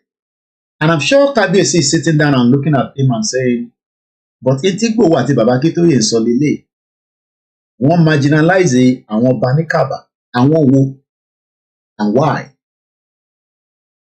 Let's listen again to that part of what Benga Daniel is about to say. I'll rewind it a little bit so that you can catch it again.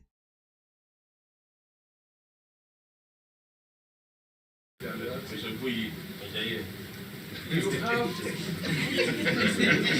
your prayer emergency.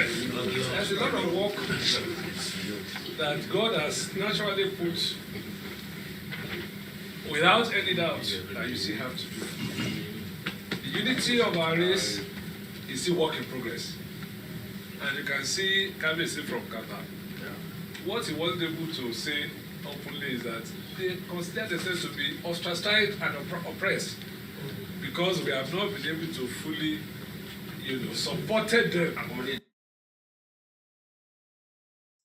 Can Benga Daniel explain to us who is suppressing our Obas in Kaba? Can this senator tell us so that we know where to tackle? What they have been doing, like I told us some few days ago, is talking about the unity of the Yorubas.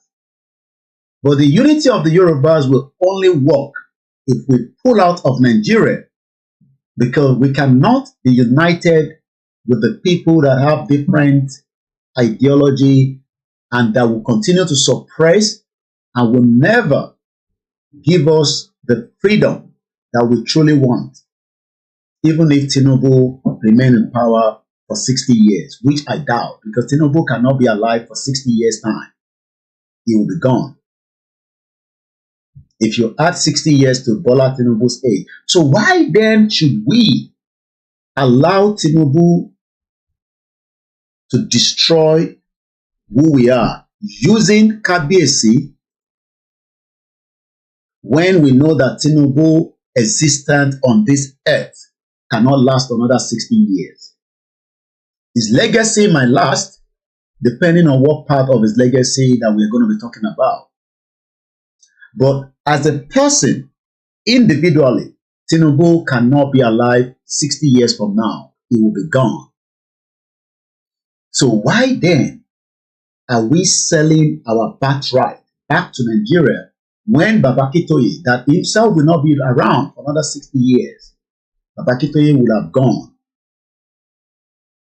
My question then is, who do we give the full endorsement? This is a question to Kabiyesi or Jaja II. Who do you support?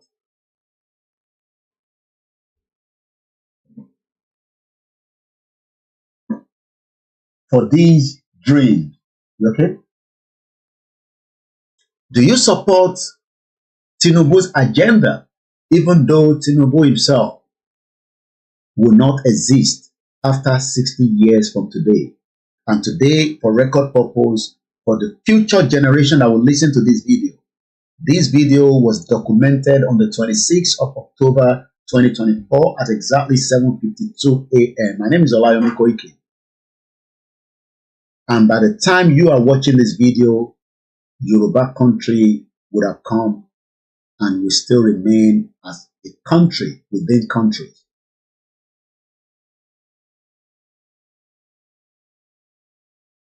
Mr. Fatai Ogunribido just posted something I would like to read.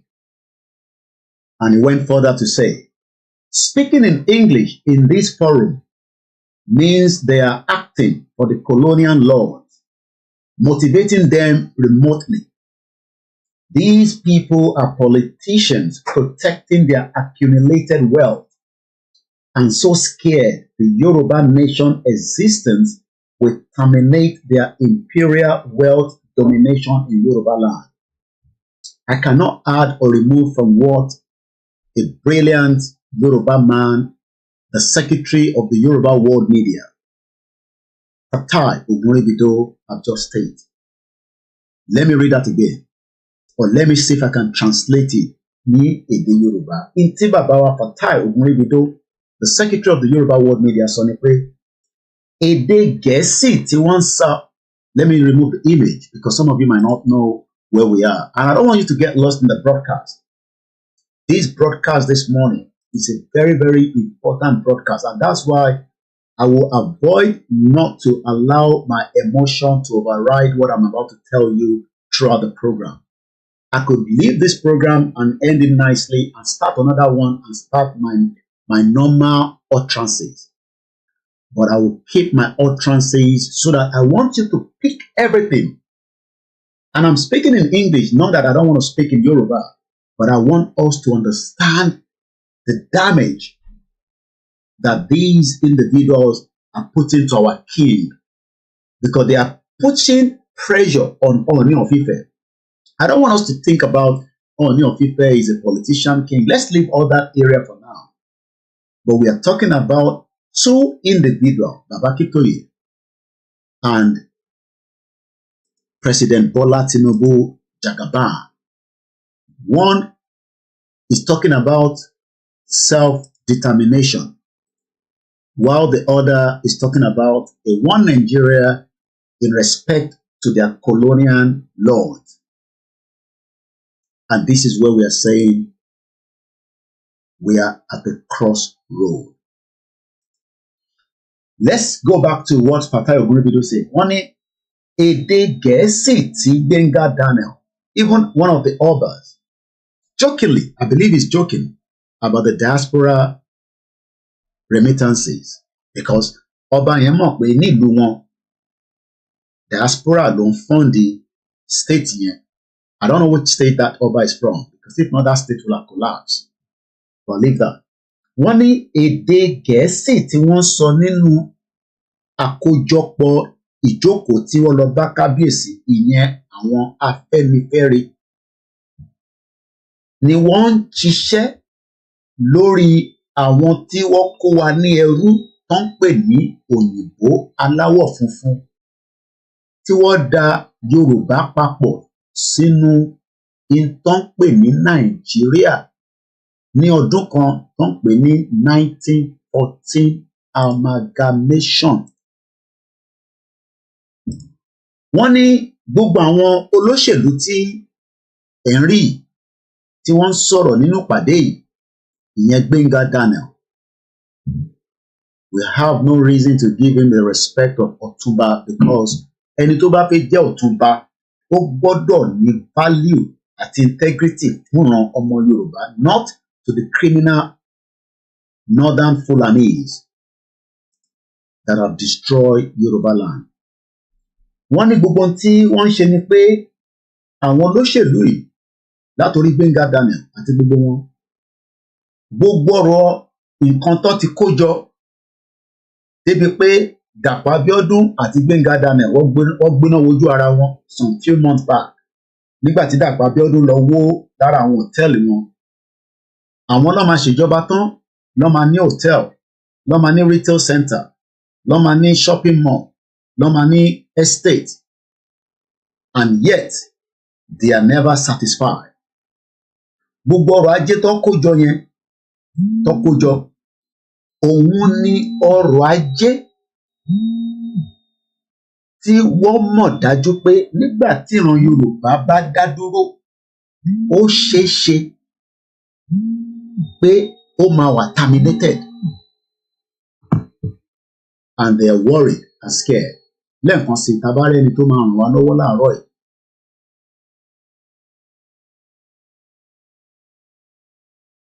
Fún àti lè ra bó tẹ̀ jẹ́ fóònù ẹyọ kan ká rà fún kan náà ọmọ wa kó lè bẹ̀rẹ̀ iṣẹ́ ní kíákíá.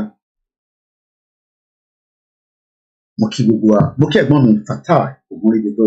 Tomorrow Sunday we will host you because we are back after all our activities. Kẹwàá fún wa ní debrief kí ló ṣẹlẹ̀ nípa gbogbo ìrìn àjò tá a rìn láti ìgbà tí olóyè dé tó fi lọ. Lára ìrìn àjò olóyè, part of Igboho's mission to UK is the reaction from Afenifere to the palace that we are doing the analysis this morning on.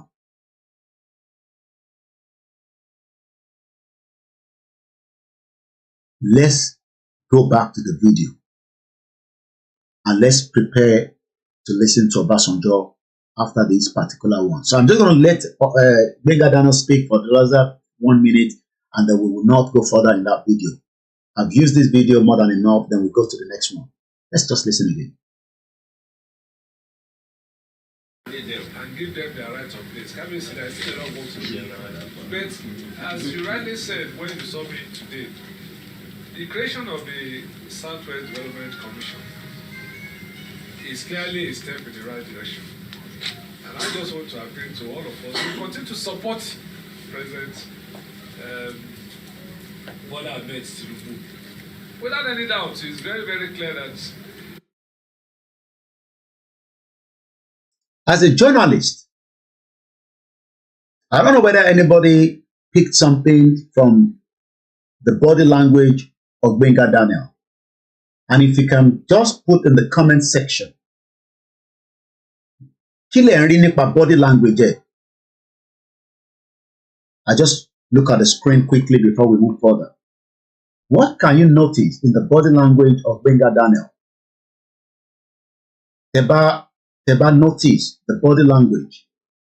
What do you see in the body language? Maybe I'm the only one saying it.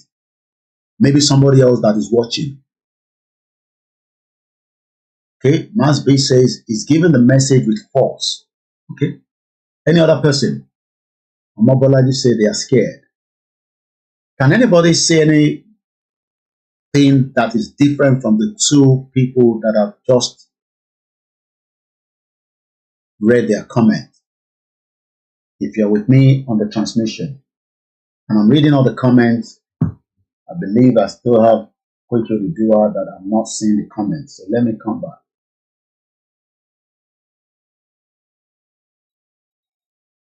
Don't worry about Islamic Sharia. Let's focus on Yoruba Nation. If you get Yoruba Nation, you can stop any Islamic Sharia. Question Timon Bere, you can focus on it. Olawale says is reluctant. Okay. Do we have any one more person? And then we'll move further. And I'll tell you what I saw. And maybe I'm just seeing it from that angle. Maybe it might mean nothing. One more. I'll take one more before we move further. My name is Koiki. You're watching a live transmission on the Koiki Media Network. One more. All right. Let me tell you what I've picked from what Benga Dana is still kind of lobbying for another greener pasture in an ongoing administration. You can see that throughout as he's speaking, he's not speaking with someone that is emotional about the current state of things in Yoruba land.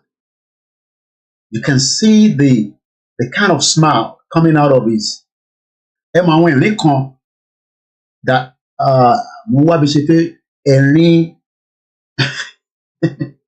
you know, that scarcism laugh.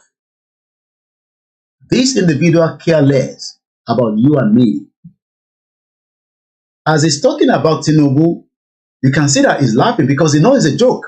He knows that himself, that Tinubu is a joke, he's a joker. That Tinubu has nothing to offer Yoruba people. That is why you can see the smile. He can't control it because he's not his true self. His true self is not coming out.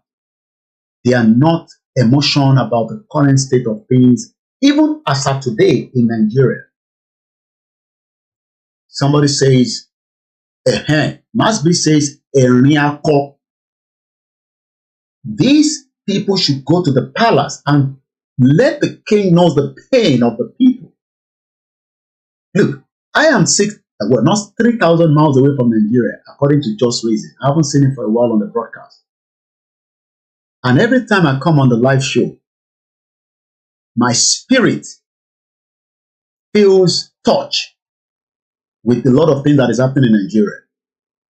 But this is a man that lives in Nigeria. I'm sure they did not go on helicopter. They ride down there because the road, there's no airport in Osun State. And if there's one, they probably will still drive to the palace. I'm sure when Benga Daniel was driving to Kabiosi's palace, I'm sure Omamari, poverty, on the left, on the right, poverty. So he should go to that palace and pour his heart in an emotional way to Oba, even if they still want one Nigeria. I don't care when you're born, even if the drive between the airport, the land, to the palace, he would have seen left, right, poverty of Yoruba people. So by going to deliver these to Kabiyesi, and that's why I always say on this platform that I don't even want you to see me as somebody that is serious. I just want you to see me as somebody that has come to deliver a message. You take that message and you go home, whether you believe me or you disagree. Because, like I said, the pain of my people is right in our chest, even though I am 3,000 miles away. But this is a man that has driven from the airport for argument's sake. I'm sure they see it in their tinted SUV with security that is piloting them to the palace. And look at the way he's delivering a message of hope to Yoruba people.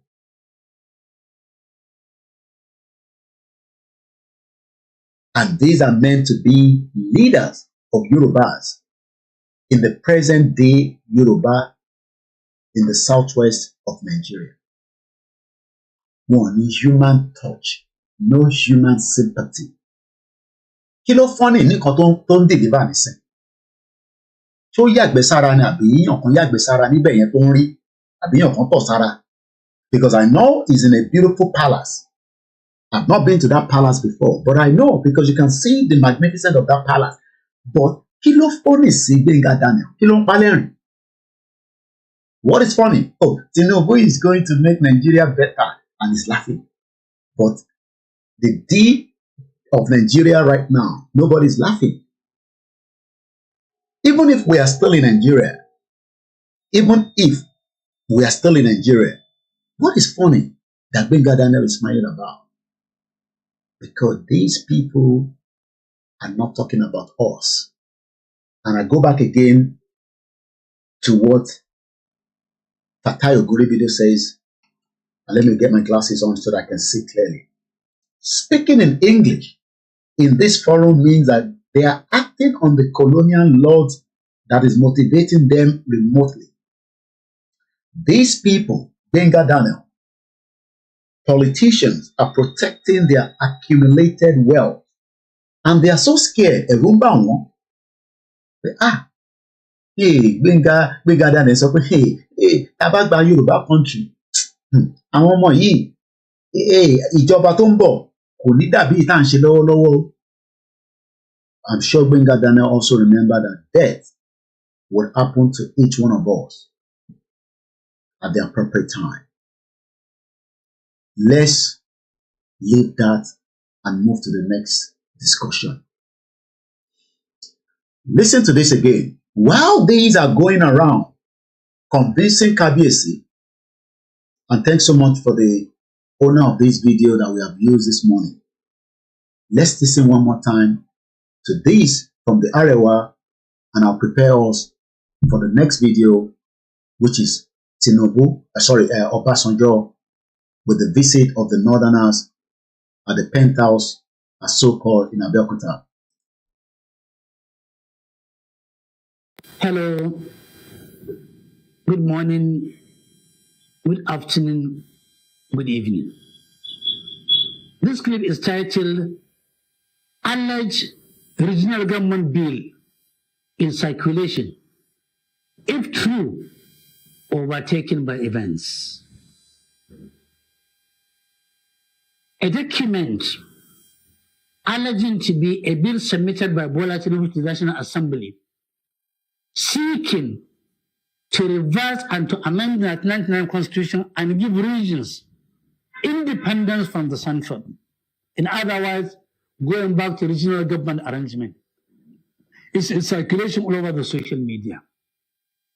If this bill is true, and I hope it is true, my message is clear that the bill has been overtaken by events. What preponderance of Nigerians need now is not regional government, but they want an independent country of their own. Regional government belongs to the past. Currently, the agitation is for self-determination, for all regions, ethnic nationalities wishing to have their own country. Anything short of that is chasing the wild goose and will not pass the passage of time. I will not see the daylight. Indeed, what Nigerians are going through now, the way and manner we are being collectively mismanaged, we are being assaulted, we are being pauperized, we are being reduced into pitiable combustible materials, we are being reduced into beggars, into slaves by the Bola Tinubu regime is emboldening many of us who were formerly against breaking of Nigeria into smaller nations. We are now reversing ourselves.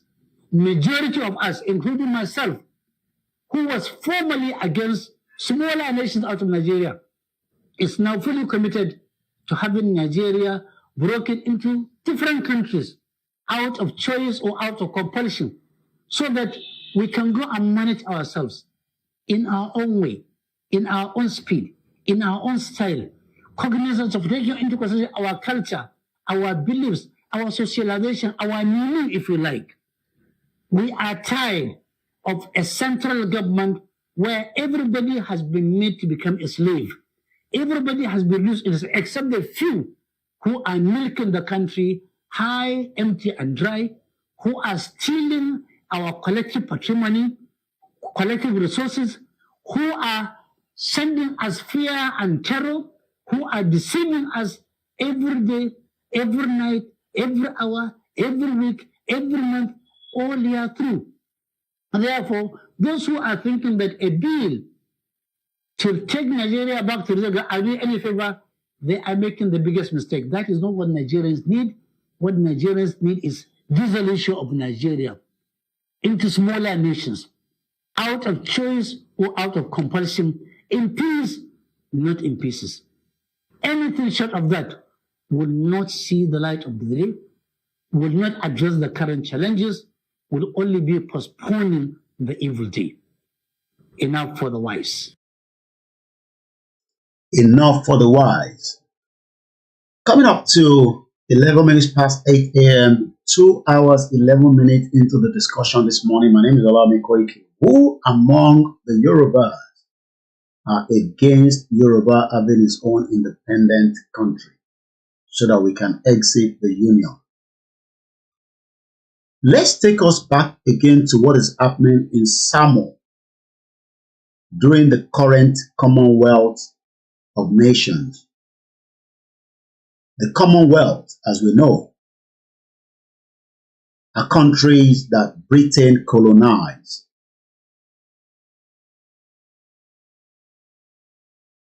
And every year they meet and discuss. Thank you so much for the thumbs up on the Twitter space. Please share this program.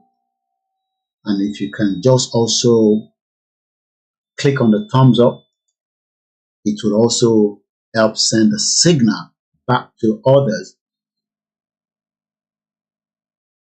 6 people refused to thumbs up on the backup channel of Koikimedia WD. Only 10 people thumbs up. Maybe you have just forgotten. If you click on it, it will help send signal out that this program is what recommended through the algorithm. 82 people are watching on the Koiki Media,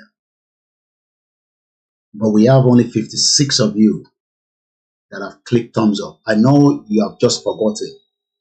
Now that I've reminded you, we would appreciate if you come out of the broadcast and click on the thumbs up so that when I come back again and check, we know that you are all with me.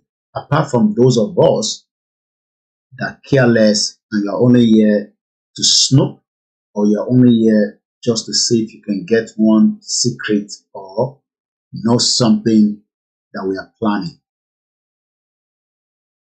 We do not plan anything and bring it on the social media. But the dissolution of Nigeria will come true, either you like it or not. Britain, that we're going to hear the analysts from a very good station that we use all the time called Vantage. I have watched it myself last night, and I'll let every part of this period to go without interruption.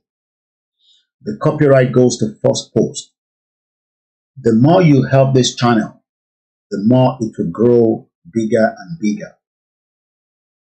Even if you disagree with me and my utterances, we can all agree that Nigeria has become a pain in the ass and is affecting every one of us. Whether you want the unity of one Nigeria, you will not be able to decide that since we have not been able to unite. And after this video, I will take us to Obasanjo and the Northern visit. And if time permits me, I will take us to listen to the rep as the Sharia law that we could not play properly during my broadcast yesterday. But I'm on a full mode broadcast, and that means that it gives me the privilege to show you a lot of things at the background. Let's listen to Pay Slavery Reparations. Former colonies confront Britain. Who are they confronting? not just the king, but also the prime minister, the same prime minister that Igboho took on behalf of the Yorubas and Professor Akintoye our letter. But the prime minister is busy. I'm sure you've all heard about the letter, the petition, and many condemnation and many accolades and many disagreements. But let me tell you, as someone that had lived in the UK for 25 years, and as a journalist that practiced and I've been to Downing Street many times, there is no location around the world that you would drop this kind of letter or petition, and then a government comes out and say, oh, that petition was not taken from us, or that petition has no meaning, or that letter has even been dumped in the bin. It will show that you are not as learned enough to understand that this is not Nigeria and this is not Africa. This letter was not delivered in any part of Africa. This letter was not delivered on behalf of Akintoye to the British High Commissioner in Abuja. Igboho himself flew into London to personally hand over these to number 10 Downing Street. And that was accepted. And also the process will not come to you if you're waiting to know what the content of the letter was all about. If the British Prime Minister will reply us back, the only person that will be privy, P-R-I-V-Y, privy to such a letter would also be the man that wrote the letter as well. And that is the leader of the Yoruba nation, self-determination, Professor ADEBANJI Akintoye. When you deliver a letter of this caliber, of this magnitude, it is also important that it is nothing more than to let you understand that the UK government, under international laws, and I use that word to start with, would not and dare not reveal the content of the letter to anyone else. It is confidential. So there is no amount of what you are hearing from outside of different medias, especially in Nigeria, to discredit this letter can work. Because this letter, like I said, was handed over in a civilized environment, in a democratic environment called the United Kingdom. And that letter is confidential. So if anyone thinks that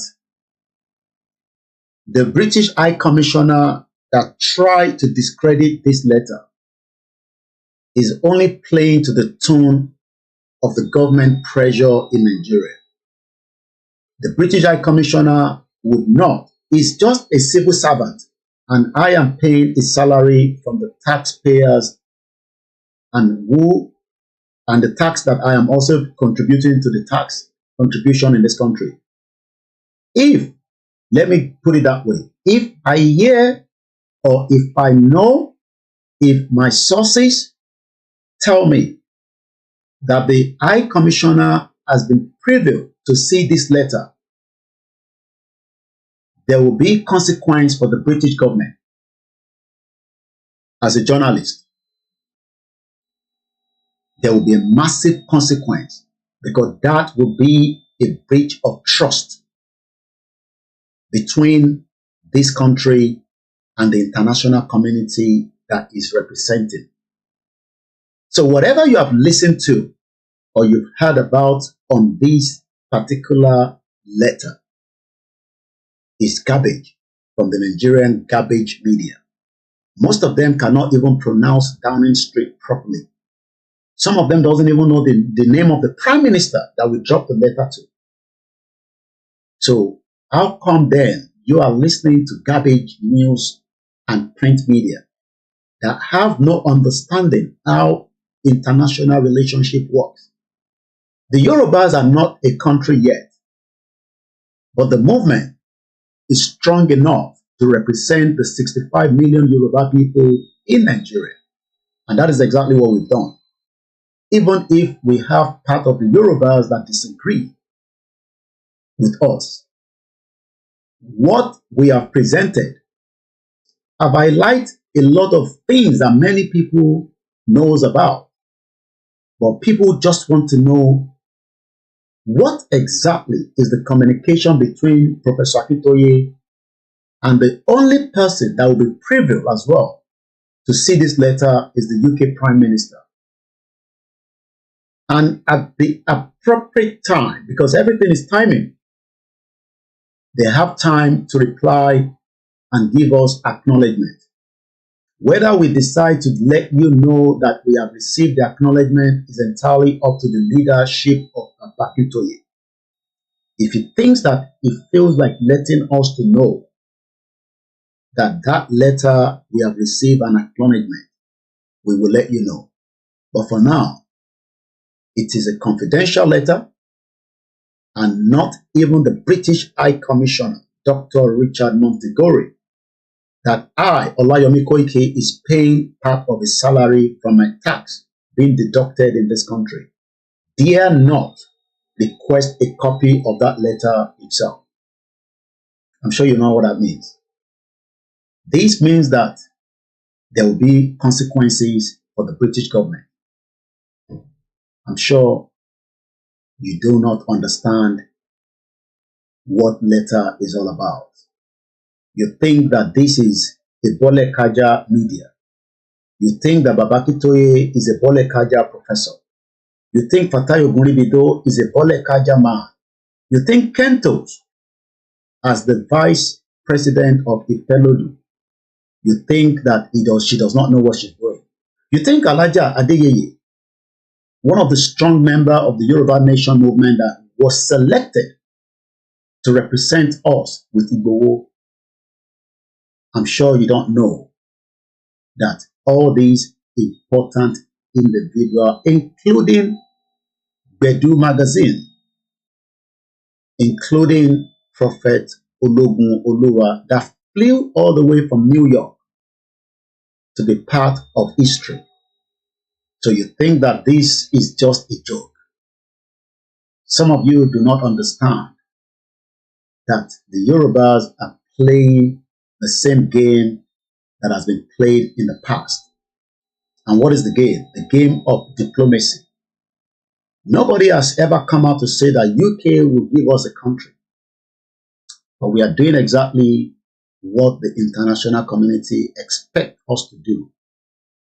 And like I said, we are still in the stages to dissolve this union.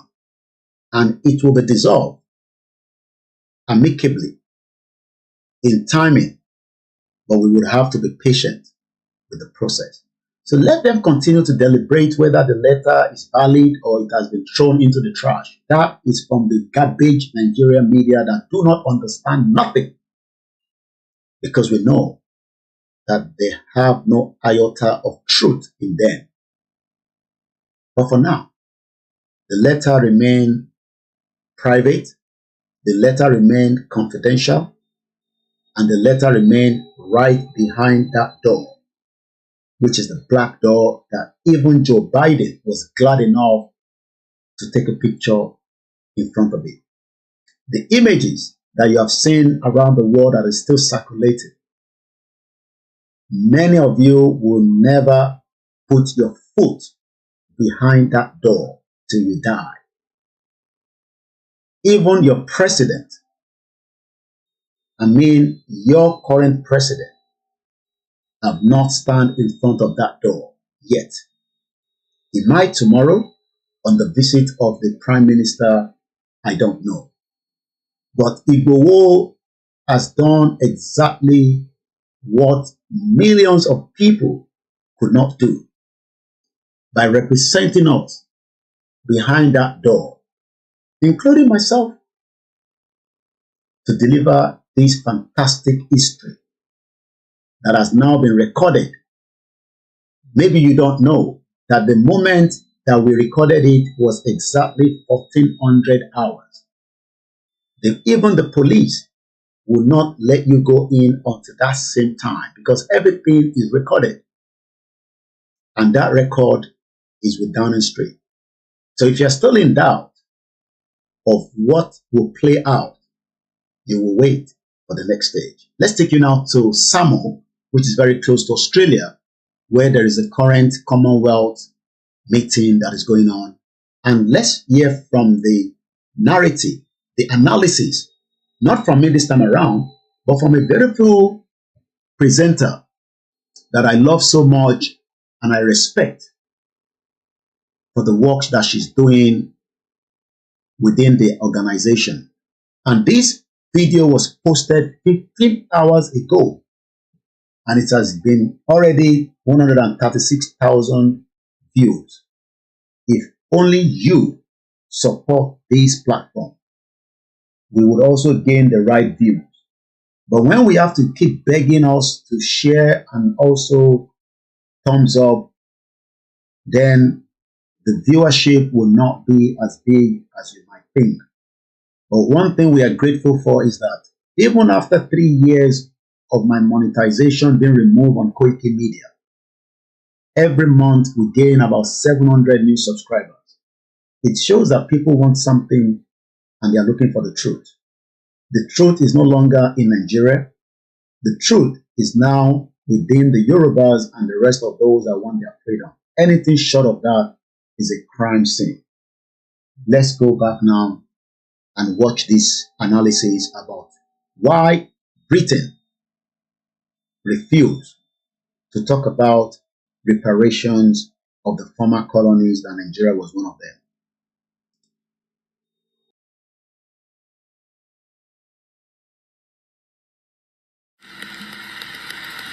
I understand from listening to people across the Commonwealth how the most painful aspects of our past continue to resonate.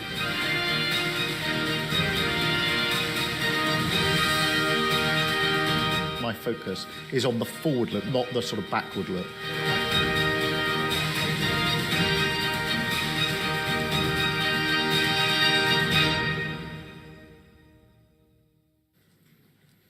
Now let's turn our attention to Samoa. It's an island nation in the Pacific Ocean, so of course it was once subjugated by a European power. In this case, the colonizer was the UK. That is why today, Samoa is a member of the Commonwealth of Nations. It's actually the host country for this year's Commonwealth Summit, the Commonwealth Heads of Government meeting. The meeting is being presided over by Britain's King Charles III.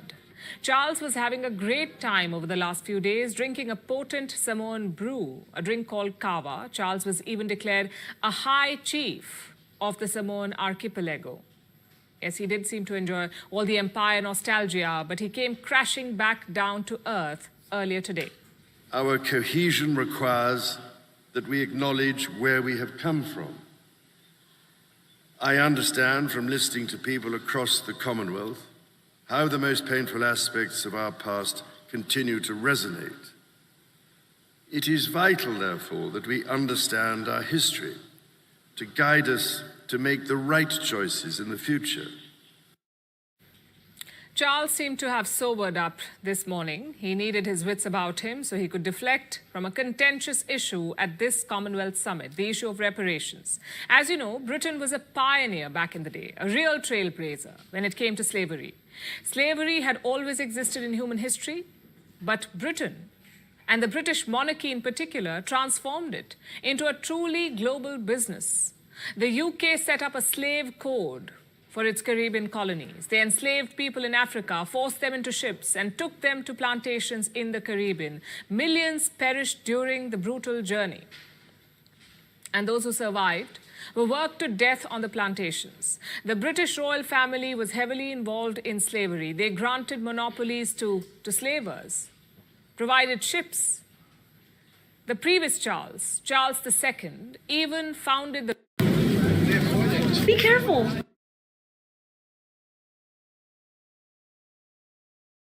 Company, Britain's biggest slave trading institution. Now, obviously, the British royal family was not doing any of it for free. They took a hefty cut of the profits. How hefty? We can't be sure of that. They've never been forthcoming with their finances. But considering the timeline, it is entirely possible that the Buckingham Palace itself was built using slavery profits. So the current Charles may literally be living in a house of blood. Today, Charles said that we should understand history. Well, this is the history. The British royal family continues to live in luxury thanks to the millions it made in the slave trade centuries ago. That is a fact. But here's Charles trying to sidestep the issue. None of us can change the past, but we can commit with all our hearts to learning its lessons and to finding creative ways to right inequalities that endure. Creative ways? Are you joking? How about going the simple way instead? Just pay reparations, sell all your fancy cars, cloaks and tiaras, and right the past wrongs. The British royal family will never agree to this, but sadly, neither will the British government. I think we should be clear from the outset that the slave trade, slave practice was abhorrent. And it's very important that we start from that place. And of course, that matters hugely to many of the countries that are represented here. The question then is, where do we go from there? Now, my posture, if you like, is that we should be forward-looking. That's my posture, if you like, my focus is on the forward look, not the sort of backward look. That was the UK's Prime Minister, Keir Starmer. He just flatly refused to pay reparations. That is going to be the same thing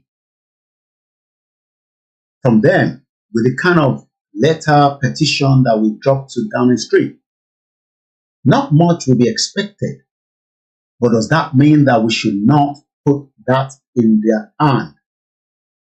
Just as African countries are asking for reparation, King Charles is not ready to apologize. He says we should move on, even though we know that the Buckingham Palace, that is making a lot of money for visitors, was built on slave trade. We know that Church of England made so much money out of slave trade. But the Yorubas are worried that we have dropped a letter and it is not going to make any significance. It is. If it's not, there will not be discussion of it across the globe today. But is the UK government going to support the dissolution or the de-amalgamation of Nigeria? The answer is no. But that does not stop us from engaging. We must continue to engage the international community if we truly want to show that we want to go. The engagement of international community shows that we are the Yorubas that are well-learned and very, very highly learned people. The next shock that will happen is still loaded. But for now, that letter or petition is valid and it remains valid within the government of the UK, and I'll leave it for now. Let's go back and get a little bit more insight of why the UK that took millions of you, your forefathers, that we are now trying to pull a stop to it. Because your fathers, your parents were taken away as slaves. But you are more worried to keep that entity of Britain country that you call Nigeria. Because to you, we were given independence in 1960. It is time that the Yorubas wake up that there is nothing called the unity of one Nigeria. It is the biggest fraud. Britain monarchy system knows this. The rest of the world knows this. Even Sir Keir Starmer, the current Prime Minister of the United Kingdom, knows this as well. We are 2 hours 35 minutes, and I'm going to push this because I want to give us the final part, which is Obasanjo's video, before we end this program in 3 hours. So let's go straight into this. Everyone in his cabinet is of the same view. They may offer some token, non-cash forms of justice, but no reparations, not even a formal apology. That is the British government's official stance. Not even an apology. And I'll leave it like that so that we can move to the next video because of the time. Not even apology. The UK is not ready to apologize for all the crime committed on our forefathers that you now want to prepare to save Nigeria, that the UK that built their wealth on the slave trade took people from Yoruba land and the rest of Nigeria. Why are you still then in support of this Nigeria? Well, maybe somebody has the answer for us. And that is the former President Olusegun Obasanjo. Let's hear from what his engagement with the Northern that visited him in Abeokuta. Directly interacted with those who are before him. So I want to thank you in this time of a little bit of economic hardship that you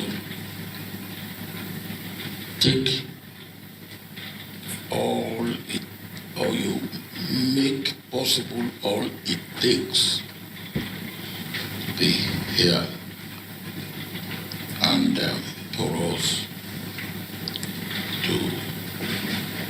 If you've ever wondered what it takes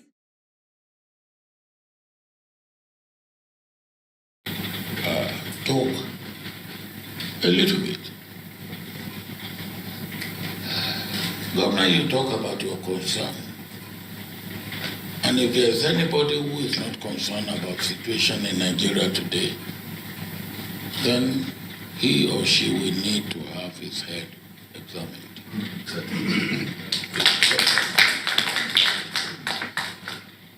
So I believe that your concern must be shared and understood. I am concerned. And I know anywhere I go in recent times in Nigeria, people express their concern. So the expression of your concern is understood and shared by many. I must also say that Dr. Andrew regularly communicate with me. Go back about.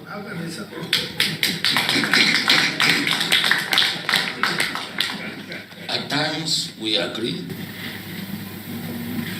at times we disagree. And of course, that's the way I believe it should be. If you are sincere to yourself. I told him he has made mistakes in the past. Maybe I too have made mistakes in the past. But whatever may be our past, our mistakes in the past, we do not want to repeat that mistake.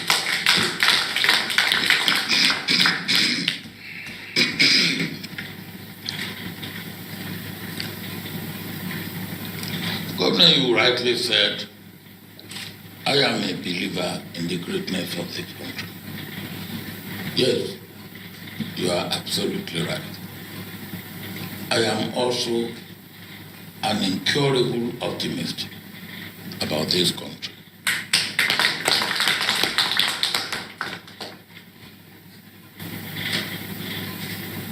I am totally committed to the goodness of this country. But Obasanjo says, and I quote, that he is totally committed to the goodness of Nigeria. He has the right. That is his own prerogative. That is his own right. But what Obasanjo cannot but do now is to tell us that we must also believe in what he believes. Obasanjo can no longer tell the Yorubas that want the right to self-determination to remain in this contraction called Nigeria, because Nigeria is not for us. It was created under the British monarchy system, and we must find a way to peacefully allow it to come to the end. But many people of the Yoruba indigenous people do not want that to happen.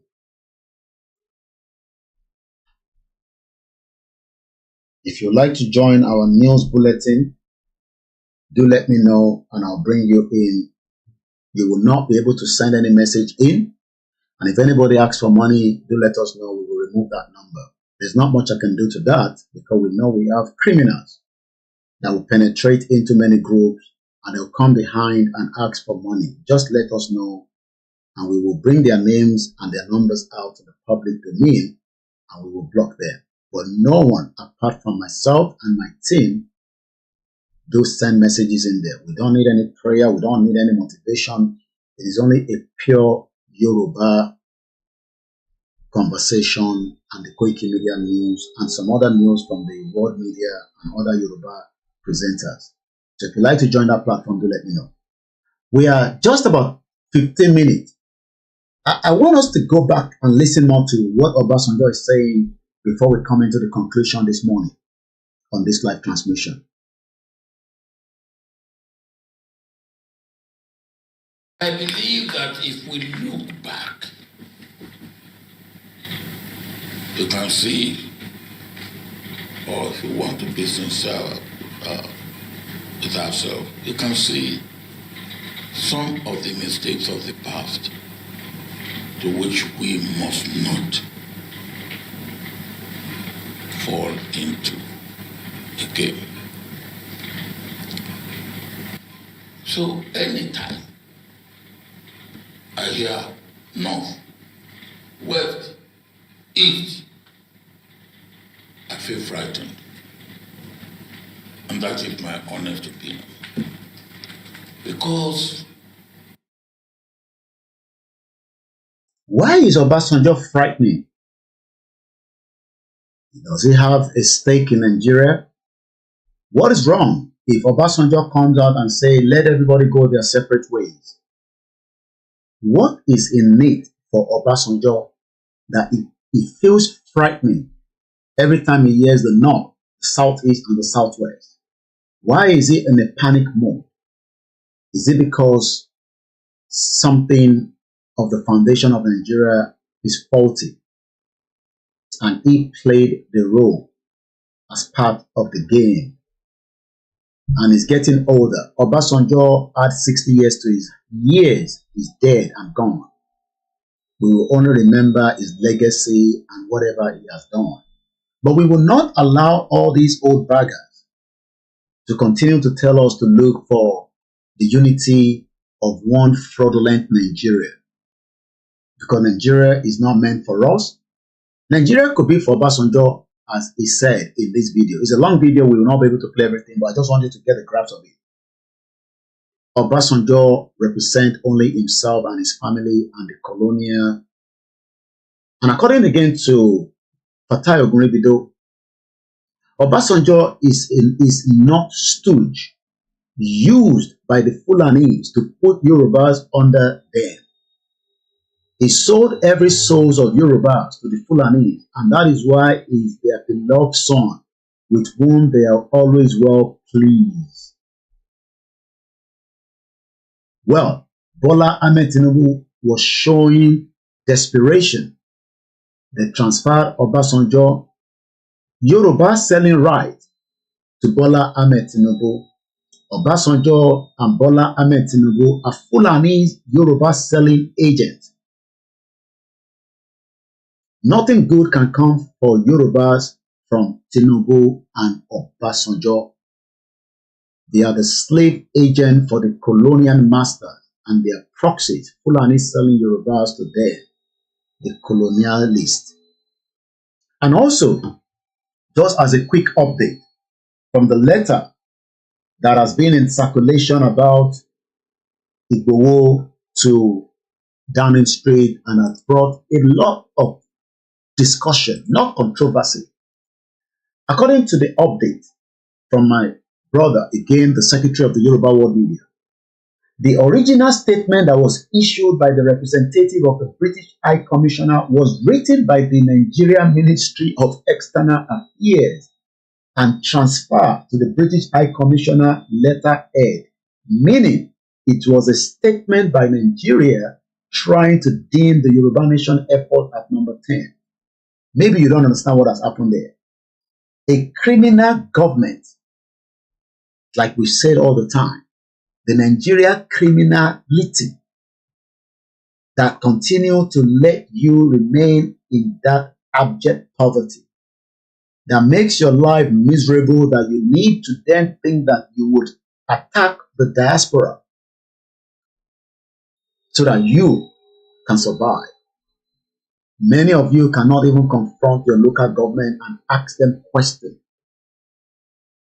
This fraudulent Ministry of Foreign Affairs took a letter, or a statement rather, from the British High Commissioner and then dropped it into the Ministry of Foreign Affairs Abuja letterhead, and then call it their own statement that is coming from the spokesperson. You can see the crime that continue within a country that is never meant to be. So let's go back to Obasanjo because of my time. I have 12 minutes to the end of this program because we're not going to go more than 3 hours.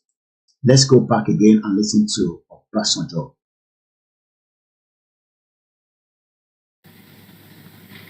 One of the things that has led us to where we are today, and we haven't got out of it, is regionalism. At the time of our independence, we are probably the only country, or definitely one of the few countries in Africa that did not have one leader.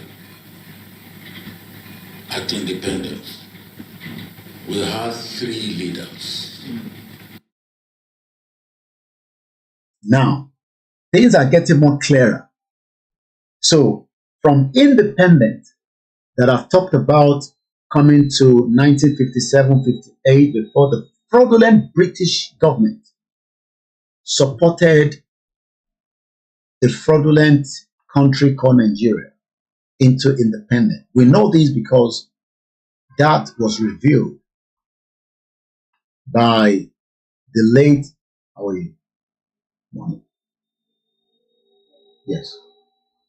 by the late former civil servant during the period of independence. So Obasanjo is now saying to Nigerians, there's no way you can manage Nigeria with one leader from the top, even though he was able, privileged, to enjoy it for 8 years, that he wanted to even bribe himself for the third time. But what they normally do is that when they come out of government, then they will start telling us this and that. So for a very long time, Obasanjo was deceiving us as one leader during his tenure as the president, because from what he's saying right now, that means government will not get to you if we remain under the fraudulent Federal Republic of Nigeria. Let's take more from him before we start winding down.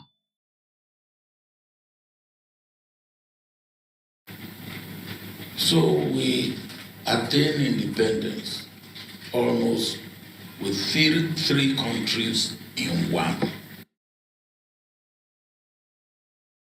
And that is the final straw. Maybe I will rewind that part. Obasanjo is saying in 2024 that we attain independence with 3 countries dropped into one, because that is the fraud that the British put on us. So why then are you arguing with Igboho? Why then are you arguing with Akintoye? Why then are you arguing with koikimedia that our right to self-determination should be truncated?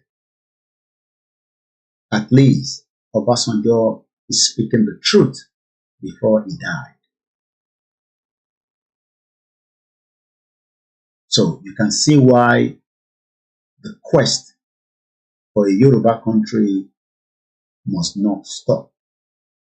Let's rewind what Obasanjo said and listen again.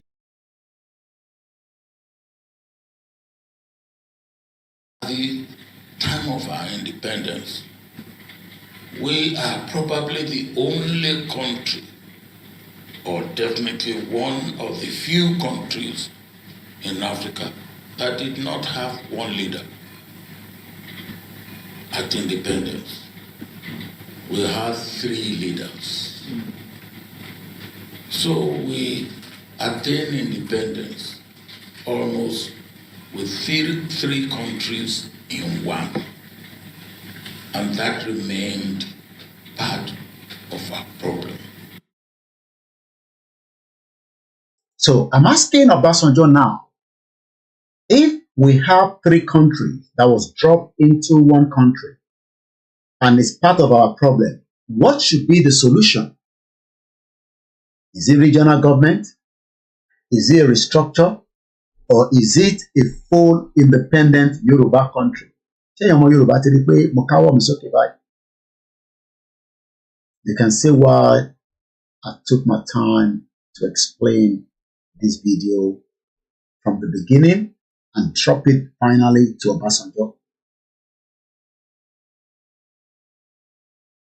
It is clear that a Yoruba independent country is our solution to a country that had 3 countries right inside it. Even if it now spread and break to many other countries, don't get panic. Malta, that blend Nigeria crude oil, is 500,000. So we can have 500,000 country coming out of Nigeria.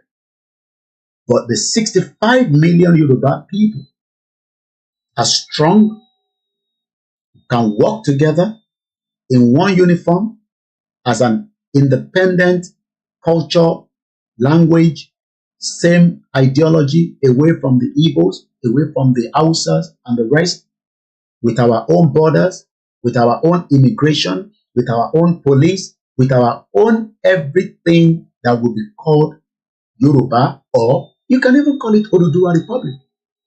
All that is something that we will decide, but the first thing is to pull out of the structure that had 3 countries inside it and then brand it as Nigeria. So what has been played out for long is that Obasanjo knew that Nigeria was branded to put and suppress the Yoruba down. That is why he preferred to be known as a Nigerian as against Oduduwa Republic, as he said in that video. I don't know if I'm going to capture that, but because of my time, I'm going to give him another 1 minute, and then I'm going to come back and complete the video in 3 hours, like I said.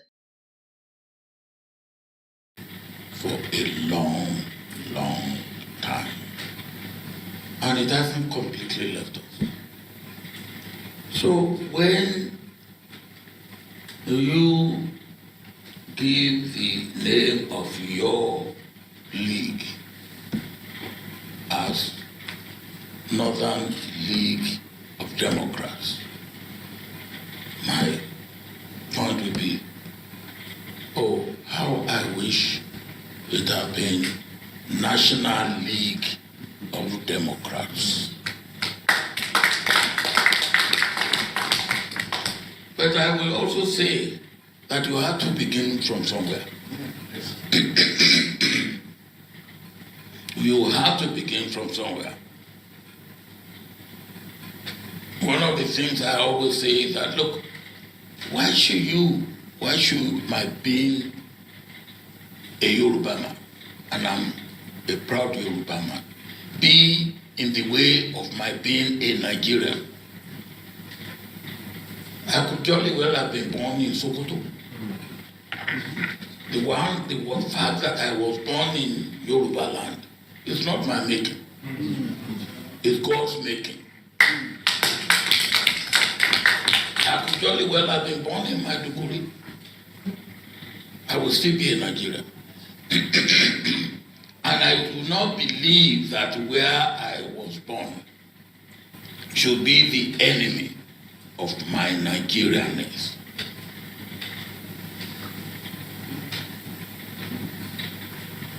And I feel, and I believe any sensible Nigerian will feel that way. Well, you are the most senseless person to talk about we sensible Nigerians, because you told us just a few minutes ago that the Yoruba were put together in a structure that we don't have to be known as Nigeria. So why do we have to embrace what? We can embrace it because it's still a country right now.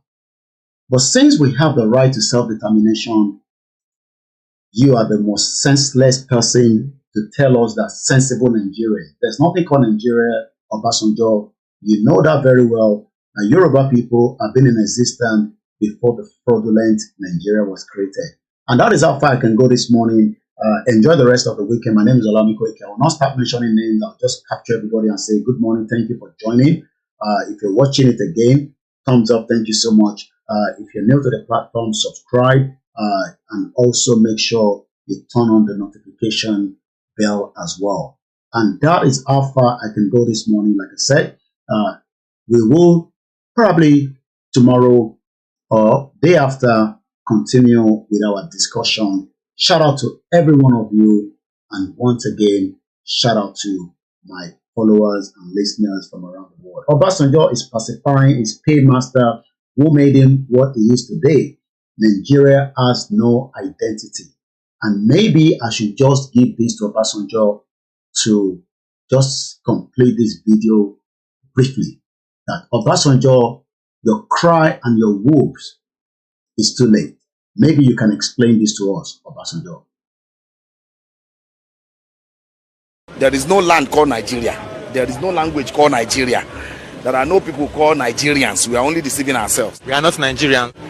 Okay, where is Nigeria? Where is the land called Nigeria? What is the Nigerian language? We are nations that had been forced together to live in one pathetic country. So anybody who goes there today to say pray for Nigeria, that person is just deceiving himself, because the people who want to be that Nigeria had not sat down to agree if they want to be Nigeria.